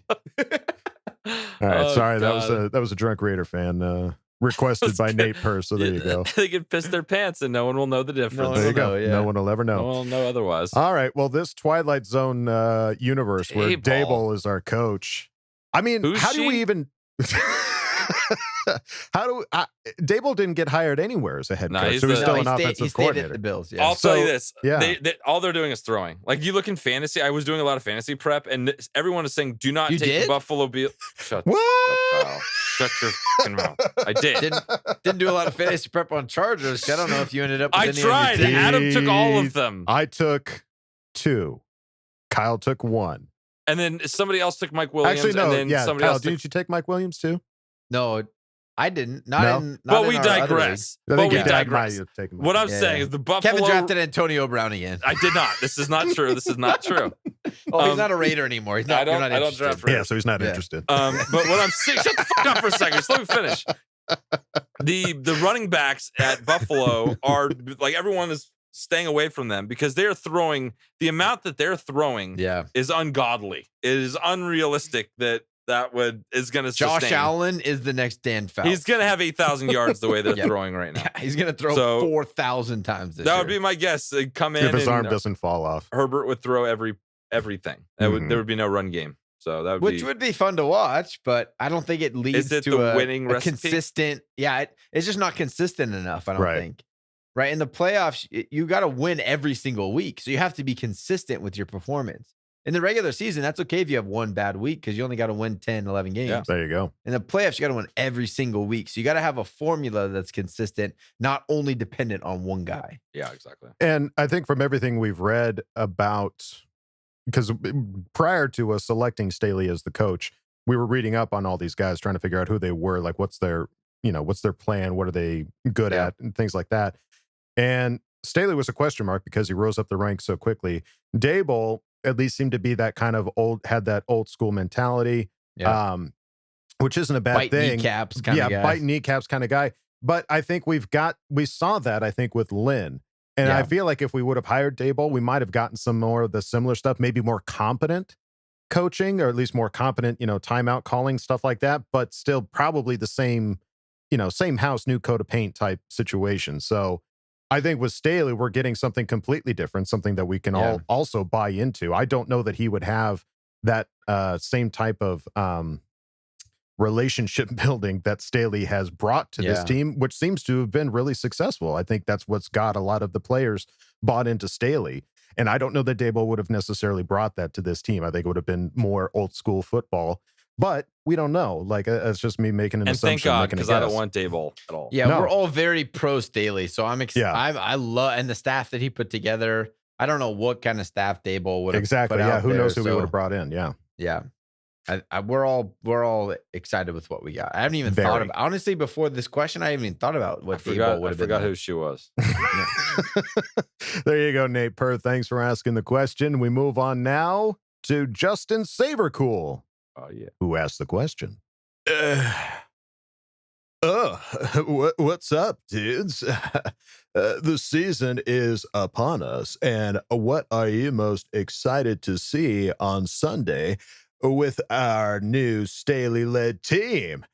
Keep up the great work, and love you. Bye. Nice. There's so much to be excited about. I think I want to see what this defense, I want to see a defense that the Chargers have shut down an offense like handedly. Like I don't want to see big chunk plays. I want to see blitzing. I want to see, like, I'm excited about this defense, and I wasn't last year. I want to see what Derwin James looks like. Yeah, blitzing. I want to see Derwin James. Big I want to time. see Basically, I want to see Derwin James on the field being an accent, like the main piece of a defense. Yeah, and I want to see blitzing. I want to see like I want to gutsy see calls. blitzing. I want to see gutsy calls. I want to see it all. I want to see it all. I'm just excited. See Herbert and I want to the see rock. and Herbert. And Justin Herbert. Yeah. There's so many downs. Austin Eckler. Name off the roster. Steely and his competitive casual. Yes. Yeah, actually, what does competitive casual look like on What's he gonna game wear? day in Washington? That's right. I'd like to Excited for find out. sideline attire. Yeah. Yes. I'm We going to will go find competitive out. casual on Sunday until the game starts, and I'll put my jersey on. Okay. I'm going to get some tight joggers and be ready to go. That's right. There you go, Justin Safer Cool. Thanks for asking the question. We move on now to Judo JLC, who asked the Certified question. fresh. Hold on, do it again. Do it again. No. He seconds even here. put certified fresh. He put it in bold letters on our outline. No, you missed it. That was a hard T-ball hit the T strikeout. Certified fresh. Who asked the question? Parham or Cook? Shamelessly positive. The Raiders. Good one. I mean, Parham's got the chemistry with Herbert, but Cook is got the experience. I don't know. It's a good question. I think it is kind of like they're just very different. I think Parham is a wide receiver in a tight end sized body. And Jared Cook is very much that prototypical do both things tight end. Like that Antonio Gates we got at the end of his career where red zone, Right. that's just who you're looking to. He's going to find that little bit of space to make a play. Jared Cook's not going to blow the top off of coverage and have a 60, 50-yard touchdown. Where Parham, I think, could do that. I think the mismatch that he creates in those big plays, I think Cook is that red zone target, that short underneath, like really consistent guy to go to. Whereas I think Parham has a little bit more big play potential, but I think that Cook is the more consistent guy right now. All right. I concur. I'm with it. I'm on the trolley. So there you go. Judo JLC. Thanks for asking the question. We move on now to Gruder McBolt, who asked the question. Hey, CC. Do you think the fan noise will at all affect Herbert this year? As we all know, this will be his first legit crowd test. Thanks. Okay. Love you. Bye. Boy, that was Bobcat Goldthwait. You might have sounded like the guy turning into a werewolf, maybe, but that's Bobcat Goldthwait for you. Mid-transformation. There was a couple games that we had crowd noise at. It was loud in Kansas City, dude. Yeah, It Kansas was City. loud. I think Tampa Bay also had people in the stands, and it's not like he's never played a game without people in stands. He came from freaking Oregon, which I'm sure was a packed house just about every night. Yeah. Oh yeah, and coach on his most recent press conference said that they're really, apparently, I didn't know this. Apparently, coaches will pipe in not always like crowd sounds, but will pipe in music as just a decibel to get ready for. And coach really feels that it's important to pipe in actual like crowd noise, not just noise. So they've been practicing a lot with crowd noise. So they got practice. It's more about like the communication. You always see the guard looking back to get the signal to tap the center to get the snap off. It's more of that kind of stuff I'm worried about. I'm not worried about Herbert's ability to, once the ball snapped, that's not going to affect him. He's going to be doing his thing. Right. So I'm not worried about him at all. I'm not worried about I think if anything, like what we've talked about him being a competitor in this episode, I think it's just going to up his notch of competitiveness. You know, like you have people that are screaming and excited. You want to go out and compete and perform. I think it's only going to help. Totally. There you go. All right. Good answer. There you go, Gruder McBolt. Thank you for asking the question. We move on now to Chris M., who asked the question. Now, I know it is legal for running backs to straight-arm defenders.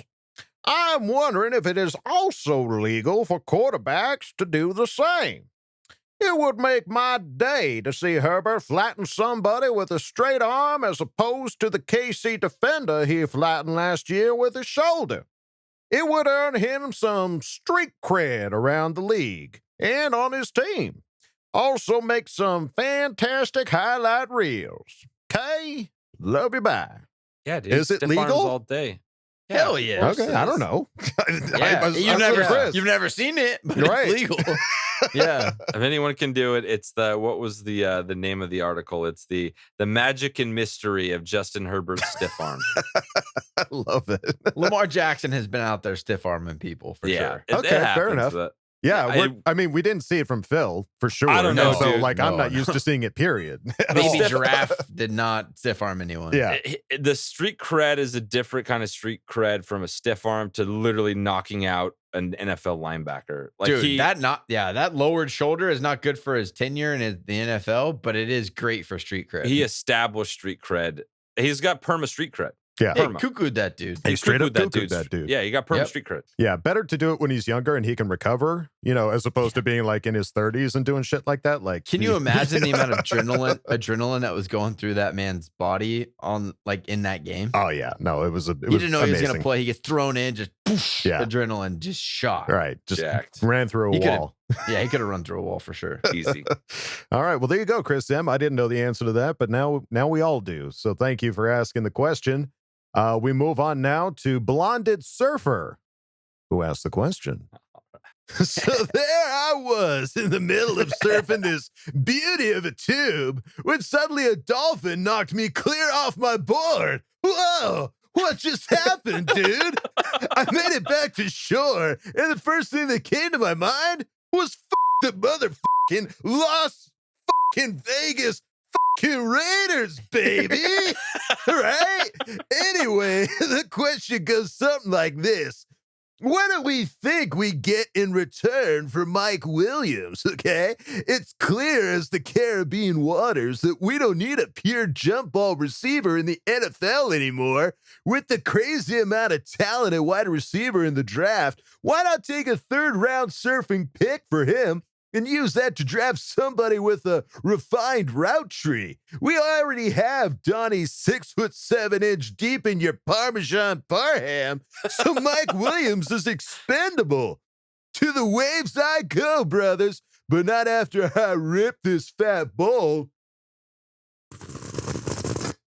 Okay, love you, bye. Oh, man. I love seeing you smoke fake bowls. It's really So I funny. was like, quick, let me take a Yeah. I don't know, man. The Mike Williams thing is still like we paid him. I know. don't see a reason in trading him right now. I guess you could get some capital for him as opposed to letting him walk next year, but The best you're going to get is a late round pick, and I think you're better off seeing what production you can get out of him. get a for the Super rest of Bowl the out of him, hopefully. year. Yeah. And it's hard because we still haven't seen him because he didn't play in the preseason. So Right. there's still this like lag. There's no buzz around on to be him. like, yeah, There's no buzz on him right now at all. Right. Because we haven't Which seen isn't him in bad, yeah. however many months. You know what I mean?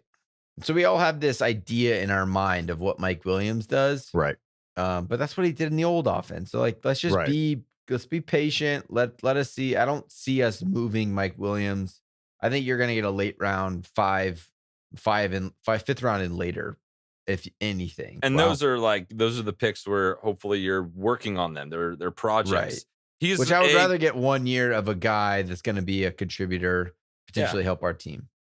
There you go. All right, Blonded Surfer, ride that wave, buddy. Let's move on now to Okie Doggy, Oh shit. who asked the question. Why don't you put her in charge? Yes. With the NFL regular season coming up this week, were there any decisions you guys wanted the team to do during the off season that you're happy that the team didn't do in the end? For example, deciding not to hire Urban Meyer and then seeing the shitstorm that he managed to get himself into in Jacksonville? Now that would have been a game over for us, man. Game over. Why don't you put her in Why charge? don't you put Urban in charge?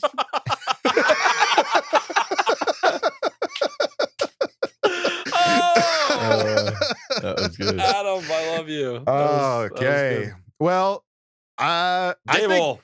I'm glad we don't have table. honestly, it feels like any coach other than Yeah. Staley. Like, we're riding high, guys. Everyone says they love him. Everyone is. Did you watch that last press conference last week where he was talking about just his philosophy? He went on for 15 minutes about his philosophy.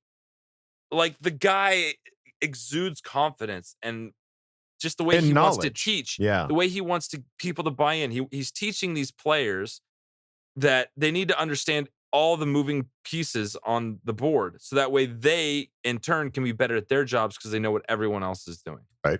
When other coaching staffs are like, "Fuck it, if you're just going to learn what you need to run, that's all I have time for, boys. I'm sorry." Get a snack. Not Staley. He's a teacher, and I'm so thrilled. So yeah, I'm glad we didn't hire anyone else, and I'm really glad we don't have a former defensive coordinator that's now with the Raiders. There you go. Yeah, I can't think of any others. Can you, Kyle? No, the only one offseason thing that still sticks with me is Julio Jones. Julio Jones. I knew you were going to say that. I can't say that I'm glad we didn't make that decision. Yeah. Well, I kind of wish he was on our team. He hasn't practiced at all, so maybe we dodged an injury bug on that. Yeah, we'll see. Come back to me in 6 weeks. Yeah, fair enough. We'll check back in on the Julio situation. But there you go. Yeah, I think we're with you, Okie Doggy. Any coach not named Brandon Staley that we were maybe talking about getting, we're pretty glad that we got Brandon Staley for sure. So thanks for asking the question. We move on now to Dave Zumwalt, who asked the question. DJ, coming back with a vengeance, or you think it'll be a slow start? He must have friends. I want answers. Okay. Turn it off, Adam. Turn it off. Turn it off. Get out. Get out of it. So method. I think it's an interest. It's not a bad question because we've been without DJ for so long that it's easy to say that, like, this might be a bit of a slow start. But seeing him practice all off season, seeing him rehab all off season, seeing the energy that he's bringing to this team, I think he's going to come out like Justin Herbert in his first 15 minutes and just go flying out on the field and just wreck somebody's day. Well, it is a good question. I haven't even thought about it because even like us thinking about our starters not playing in the preseason, there's that, are they going to be rusty? Will they be cold? Yeah. Derwin James hasn't played in like 2 years. Yeah. Like he played a little bit last year, but like he didn't play at all last year. He came back for the playoffs, essentially the playoff push. So it's like he didn't. So it's like even more so you would think, will he be rusty? But that thought hasn't even gone through my mind. Right. I'm expecting 100% full go, lighting people up week one. Yes. And if you want to feel good about it even further, his slow start is going to be better than most, if not all, safeties in the National Football League. Truth. So it's kind of a win-win. Shamelessly positive, Kevin. Look at you. I love it. Jesse. There you go. There you go, Dave. Thank you for asking the question. We move on now to Danny Lag, who asked the question. Greetings, Bolt fam. Question. Best guess on how many defensive turnovers. Also, would any of you be able to out-golf Herbo? I know I can't. Definitely fucking not. I watched him. I don't think any of us could, yeah. No way. Kyle's the only one that could actually play and not like hold run out own. Of balls. I love golf. I love golfing, Yeah. but there's no way I could. I'm not that good. You're not that competitive? You're not that guy, I'm pal. competitive. You're not that guy, pal. Oh, I'm competitive. Oh, yeah. But I'm not that good. Yeah. I'll throw some clubs, but I'm not going to beat it. I think it's part of. We're gonna get there. There's a segment we haven't done in a while, so I guess I could kind of give away my bold prediction here. But I think we're gonna have 2 turnovers this game. Ooh. Well, how many defensive turnovers for the season do you think? They're going to average 2 a game? 25? No, 32. 32. Remember, 17 games. 32. Okay. No, that's way too many. 25. Utah, give me 25. 25 turnovers. That would be nice. I don't know how many we had last year, but it definitely, I don't think it hit double digits. I don't know. I feel like I might be speaking straight out of my ass on this. You so I'm probably just are. going to stick with my 2 for Washington, and I'll get back to you on the season. Okay, fair enough. All right. Well, there you go, Danny Lag. Thanks for asking the question. We move on now to Big Red Bolts fan, who asked the question. What would surprise you more? Gus Bradley's Raiders D being a top 5 unit after he discovers that you are allowed to make endgame scheme adjustments in the NFL? Or Trey Pipkins getting bitten by a radioactive spider and becoming a Pro Bowler? Ice cream. She tastes like cigarettes. I was running. Jeez. I think Spider-Man would strike me about surprise 15 me more. Spider-Man would be, yeah. Gus Bradley's not changing. Yeah. He's not going to change anything. He's done what he's done. He took a team to a Super Bowl. He thinks he has the formula. He's not going to change it. He's not changing so much that he's picking up all of his former players on the Chargers and bringing he can't even look outside the box of additional players. Right. Yeah, personnel. Gus Bradley could get bit by 10 radioactive spiders and he'd still coach the same way. So still do the same thing. Yeah. Just be a little faster on the sideline. Yeah. But I did read some interesting fact on Twitter about the Raiders, since we're talking about the Raiders here. Their 2020 draft, their first 4 picks or whatever are no longer on the team or have been benched for Casey Hayward. Casey Hayward took their spot. Oh, really? Yeah. It's just something crazy like that. In their top 200 picks, none of them are playing. Okay. From the 2020 draft. So I thought that was pretty sweet. All right. That's shamelessly positive Chargers. Our guys are playing. At least there you last go. couple years. They're playing. They're on other teams, but they're definitely going to playing. be out there. He'll be out on the field. Yeah. That's the sneaky one, dude. The way Brandon Staley talks about Tillery. Yeah. What did he unlock? Because I want to see what happens. Maybe that's the answer to Craig's question earlier. Maybe he's that under the radar guy. Oh, there you go. Yeah. Break out. Tillery could be for sure. Mic drop. Mic drop. There it is. All right. There you go. Big Red Bolts fan, thanks for asking the question. We move on now to Bobby Caldrone. Hey. Who asked the question? What are your expectations for Slater versus Young? How will you look for Chargers to limit pressures from the Washington football team strong D-line? On a side note, Chargers football is so freaking back. Bolt up, K, love you, bye. Yes, it is. Sure the longer this episode goes on, the more excited I'm getting. So jacked. Yeah. What are your expectations, Kyle? I kind of talked about mine. I don't think he's given up a sack. Yeah. I don't know, man. We haven't seen Slater yet. We saw Slater v. Young 2 years ago. That was a big difference. Chase Young's been in the NFL for a whole year. He was defensive player of the year, rookie of the year.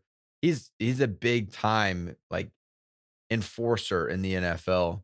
So if Slater, even if we watch him and he looks like he's hanging, even if he does give up one sack, my expectation going into this game for Washington is they're going to get a couple sacks. I don't know if there's a way of avoiding that, but it's limiting the impact that they're not on third downs. They don't create turnovers. So I think Slater v. Young, if Slater can hang with them and at least hold his own on a majority of the plays, I think that's a W for us. I think to limit pressures, they chip with a tight end. They keep an extra running back in. I don't think you see guys leaking out quite as much if they start to bring a lot of pressure. It's all the same stuff we did last year to make up for our poor offensive line. Yeah.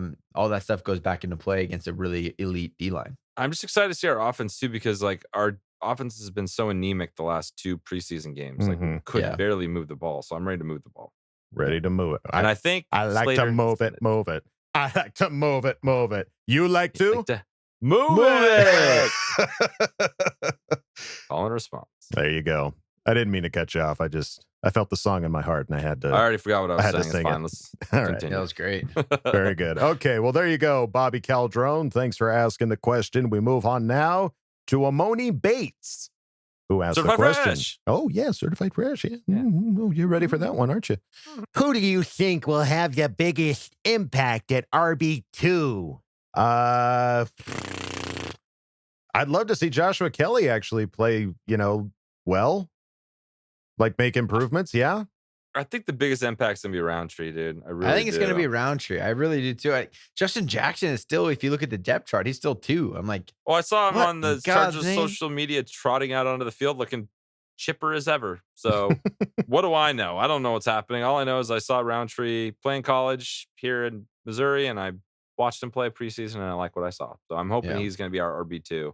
I just think he has those intangibles. He's just dynamic, and he's a change of pace from Eckler. You know, he's a good compliment. He's kind of a different, yeah. All right. Well, there you go. Roundtree by decision. Thank you for asking the question, Amoni Bates. We move on now to Boltfan 43, who asked the question. Who would you consider to be a fantasy sleeper this season? Rebooting.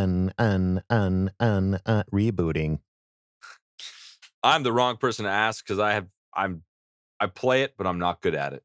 So I would just tell you things that I heard from other people. But if the Charger, Palmer. The answer is Palmer. I did draft Palmer late just as an opportunity if an injury comes up. I think he could be. I think Jared Cook is also a sleeper. Yeah. I think he's touchdown dependent, but I think he could score a lot of touchdowns. I think he's going to average 50 or so yards a game, but especially if you're in a PPR, I think he'll have 5+ catches a game, and I think he could score a lot. Mm-hmm. And he's been available at the very back of the draft. Oh, yeah, So you could sit and wait on that if you want to fill out your roster and then throw Cook in there. And then maybe throw Parham because Parham also isn't being drafted right now. So right, yeah. You just double down on the Chargers tight end room. I wonder how much of the NFL knows the name Donald Parham.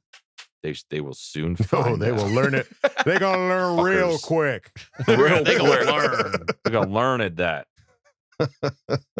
All right. Well, there you go. Boltfan 43. Thank you for asking the question. We move on now to 2013 Mike McCoy. Oh, God. Oh, no. Certified fresh. Certified fresh. Sorry, that broke my brain. Who asked the question?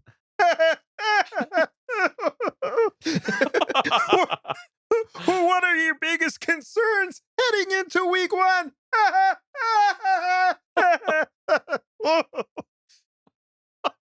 Pee-wee's my favorite. I think every Charger, I think most Charger fans, if you thought about it, it would be special teams.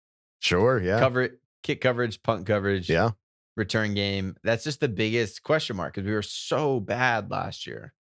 You know, so I think for me, my biggest concern is all special teams as a whole. I think mine right now is just if Brian Bulaga is going to play because I want Brian Bulaga out there. Yeah. That's like an immediate one. It's not like a big overarching concern for the team, but like for week 1, I want to see Brian Bulaga. I want to see that starting offensive line out on the field together without backups. Yes, that would be ideal. So I think you could pick your poison on that one. But yeah, I think those are two valid concerns going into week 1. We'll see how it all turns out. Mike McCoy, 2013, get off the field. Mike McCoy burner. At Mike McCoy burner account. All right, well, now let's move on to another old favorite of ours, Senior Snappy. Yeah. Who asked the question? Will the devil not smite our tiny flock of DBs? Can I get an amen? Amen. Amen. Bong Bamiga and the roundness. Forrest motherfucking Merrill the roundness are saved. Lord knows we will need these mighty brethren before the end of times, week 17. How does Forrest save us in coverage? Bolt up, my brothers. I was so glad to hear when we got Forrest Merrill back. Me too. Yeah, I was thrilled. He's just a fan fave. He's a fun guy you root for. Well, he's that bowling ball that you called. Like when you call somebody a bowling ball, he immediately becomes a fan favorite. I'm sorry. I didn't know his nickname was the roundness. That is the sickest nickname I've ever heard. The roundness. Respect the roundness.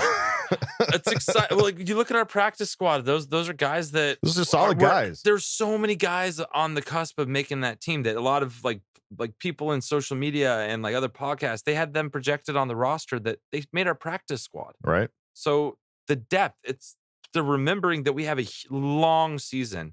And I feel like Staley's preparing for a long season. So if there's like a slight injury, a slight soreness, he's taking note of that because we don't need to be playing our best football week 1. We need to be playing it at the end of the season. Right. So in February. I'm excited with the depth. People are concerned about depth. I'm excited with our practice squad.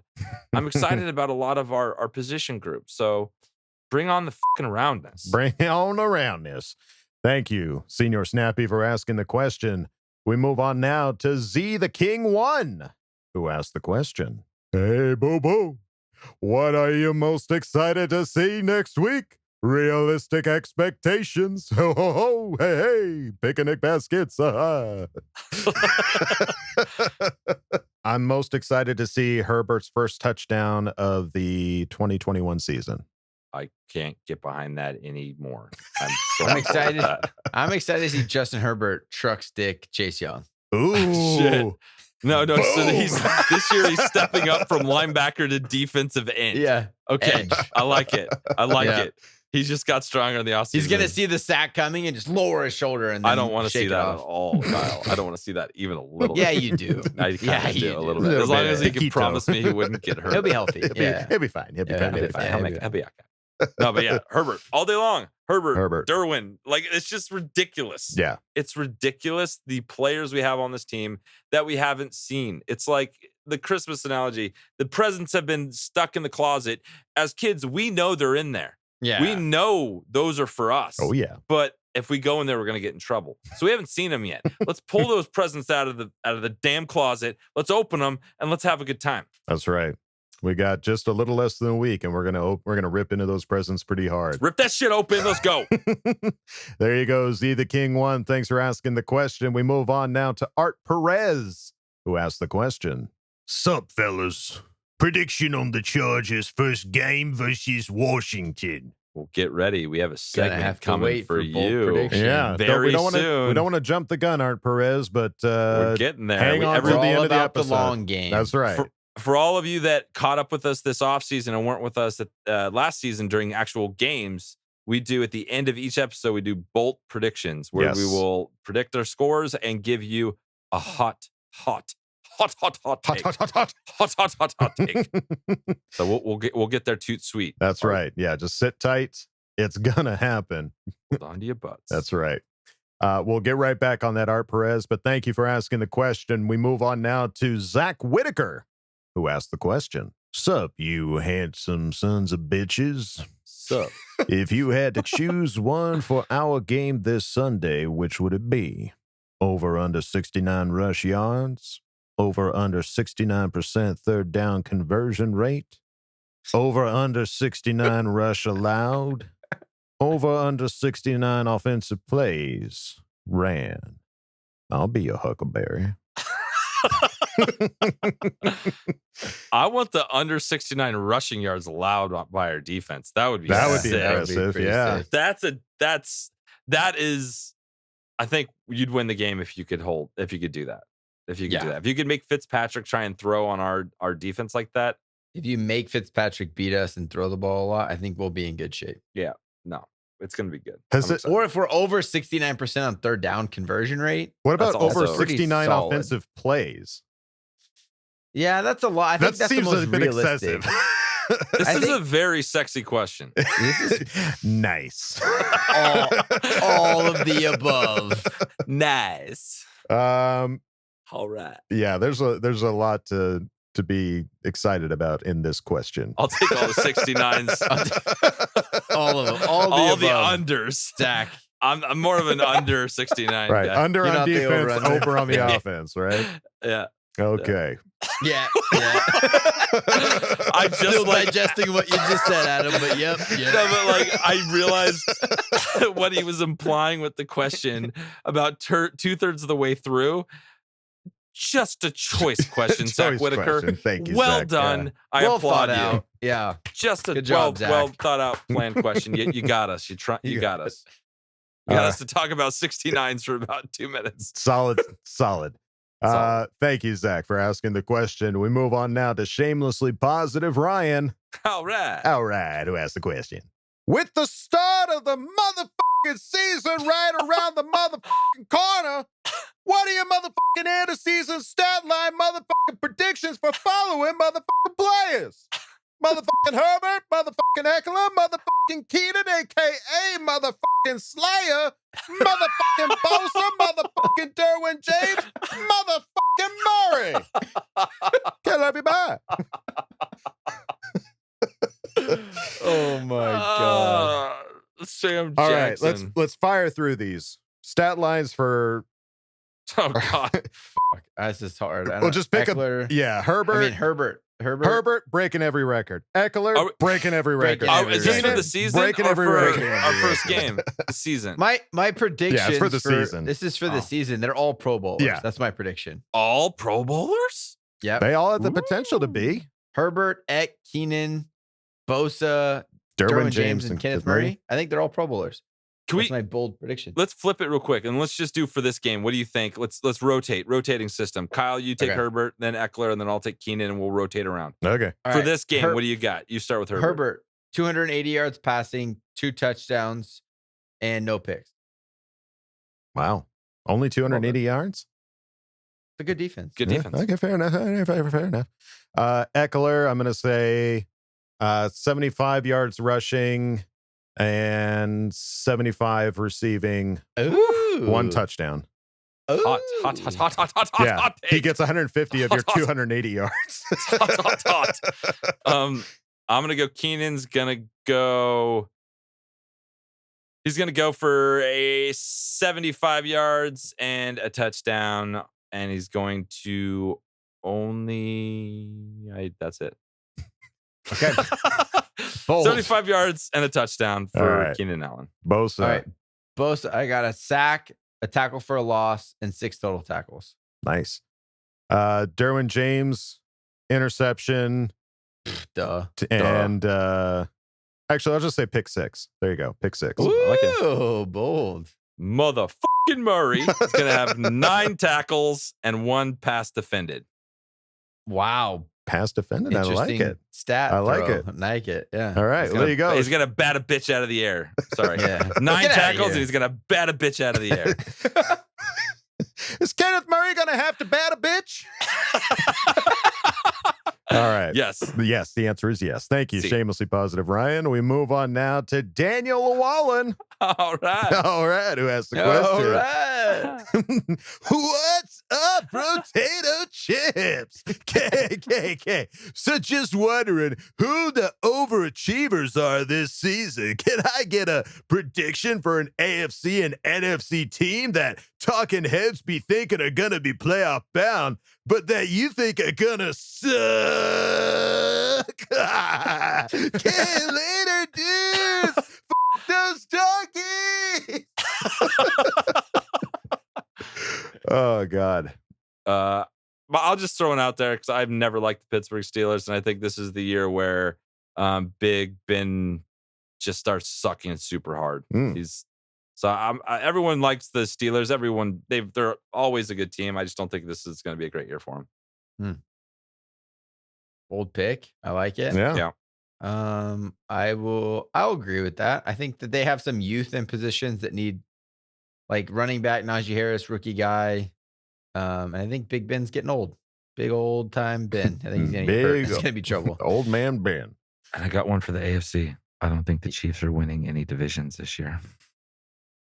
That was going to be my take. I was going to say Chiefs, I think, are going to take a step back. That's okay. I blew it. No, that's a good take. I agree. I concur. There you go. All right. There you go. There you go, Daniel Llewellyn. Thank you for asking the question. And we go out on Supercharger, a.k.a. Mike Modlin. Yeah. Hey, who asked the question? If I'm right, and the Rams visit the Chargers at SoFi for Super Bowl 56, excuse me. Will you guys come to watch the Super Bowl at my house in Oklahoma? Well, thanks for the invite there, Mike. Thanks, Mike. I mean, I'll be honest with you. If the Chargers are in the fucking Super Bowl, I want to go to the fucking Super Bowl. I'm going to be fucking hanging out. I'm going to do everything I can. I'm going to be on a get to the Super Bowl, floaty in Rivers Lake, just kind of floating around, listening to it on a radio. That's what I'm going to be doing. Yeah. I will not be able to get tickets. But why don't you come hang out with us at SoFi? Yeah, you come to California. We'll tailgate. We'll put a TV up in the back of the truck and watch the game. Super Bowl hang out in Inglewood. In the stadium, the home stadium, and you're going to be in Oklahoma? Come on, Mike. Come on, Mike. Get with the program. Get with the program, Mike. Got to be where the action is, where history is taking place, Mike. Yes. Love it. Yes, I'd love to come hang out in Oklahoma. Sounds cool. Yeah. Pick another week. We'll come. Sign us up. Maybe playoff game, something like that, leading up to the eventual Super Bowl that will be the Chargers All right. Shamelessly Positive Podcast. Okay, folks. Well, that is it for Ask Bolt Fam. Thank you all for asking the questions. I mean, again, every week you guys make this the podcast that it is. But before we get out of here, we got to go back to Art's question. Art Perez asking about predictions. It's time for some Bolt predictions, guys. It's that time again. I can't believe we're doing Bolt predictions again. This is so exciting. It's back. All right. Kevin, I know you've got one locked and loaded, ready to fire. What do you got for Bolt predictions? Okay, I'm going with the Chargers are going to beat the Washington football team 24-13. Oh, handy. I think it's going to be handy victory. I think they're going to get their first, we won't put this on the tagline, but I think they're going to get a touchdown in the first half, and they won't score another touchdown the rest of the game. There'll be two field goals and a touchdown for the Washington football team. And then I think Herbert is going to what? Your predictions are like you're predicting the entire game because you want to be just as right as you were against the Chicago game. Well, you got to be specific. You really want us to get those tattoos, don't you? Yeah. This face on those bodies. Yeah. Fuck. I lost my. So a touchdown, Justin Herbert 2 field goals. Do something. So the other part of my Bolt prediction is that Herbert is going to be 75% with his passes. He's going to throw for 75% of his completion percentage is going to be 75%. Wow. Wow. That's not messing around. Take it to the bank. All right, Kyle, who are you thinking? Yeah, I won't be as long-winded as Kevin was on that prediction. I have Chargers winning 2017, and I have a Nasir Adderley pick and 8 tackles. Ooh. Yeah, well, it's kind of a no-namer, but I think we saw some flashes of him being able to cover ground. Sure, yeah. I think Adderley gets a pick, and he has 8 tackles. Yeah, we win 2017. We've been waiting to see him make a big impact on this team, so that would be nice to get it right out the gate. Right. I'm gonna say just a simple 21-14, and I'm gonna say Asante Samuel gets a pick. Oh, I like to see him come out the gate. Rook. Yeah, the second rounder come out getting a pick, making his presence known out there. I'd like to see that. I like it. Yeah, all these, I'll take these. I'll take all these. These are all very bold. Yeah, very bold. All right. Well, there you go, folks. That's another episode in the books. And it was a long one. I'm sorry about that, but hey, you guys. Season starting. Yeah, season starting. We're all excited. I just Roll, want to talk baby. Chargers. Yeah, it's a good time had by all. So thank you guys for sticking with us. We appreciate it. Don't forget to bolt up because we're ready for any squad, any place. And now, go Chargers. A word K love you. from Bye. our sponsors. K love you. Bye. K love you. Bye. Looking to tame some wild cards out in the wilderness? Don't worry, partner. Get yourself on down to Justin Herbert's OK Card Corral. We'll teach you all there is to know to get them pesky varmints back to where they belong. Safe within the confines of Justin Herbert's OK Card Corral. When you see an errant card, don't be no yellow-bellied varmint. That dog won't hunt. Do the right thing and get them cards home safe and sound at Justin Herbert's OK Card Corral. It's the right thing to do.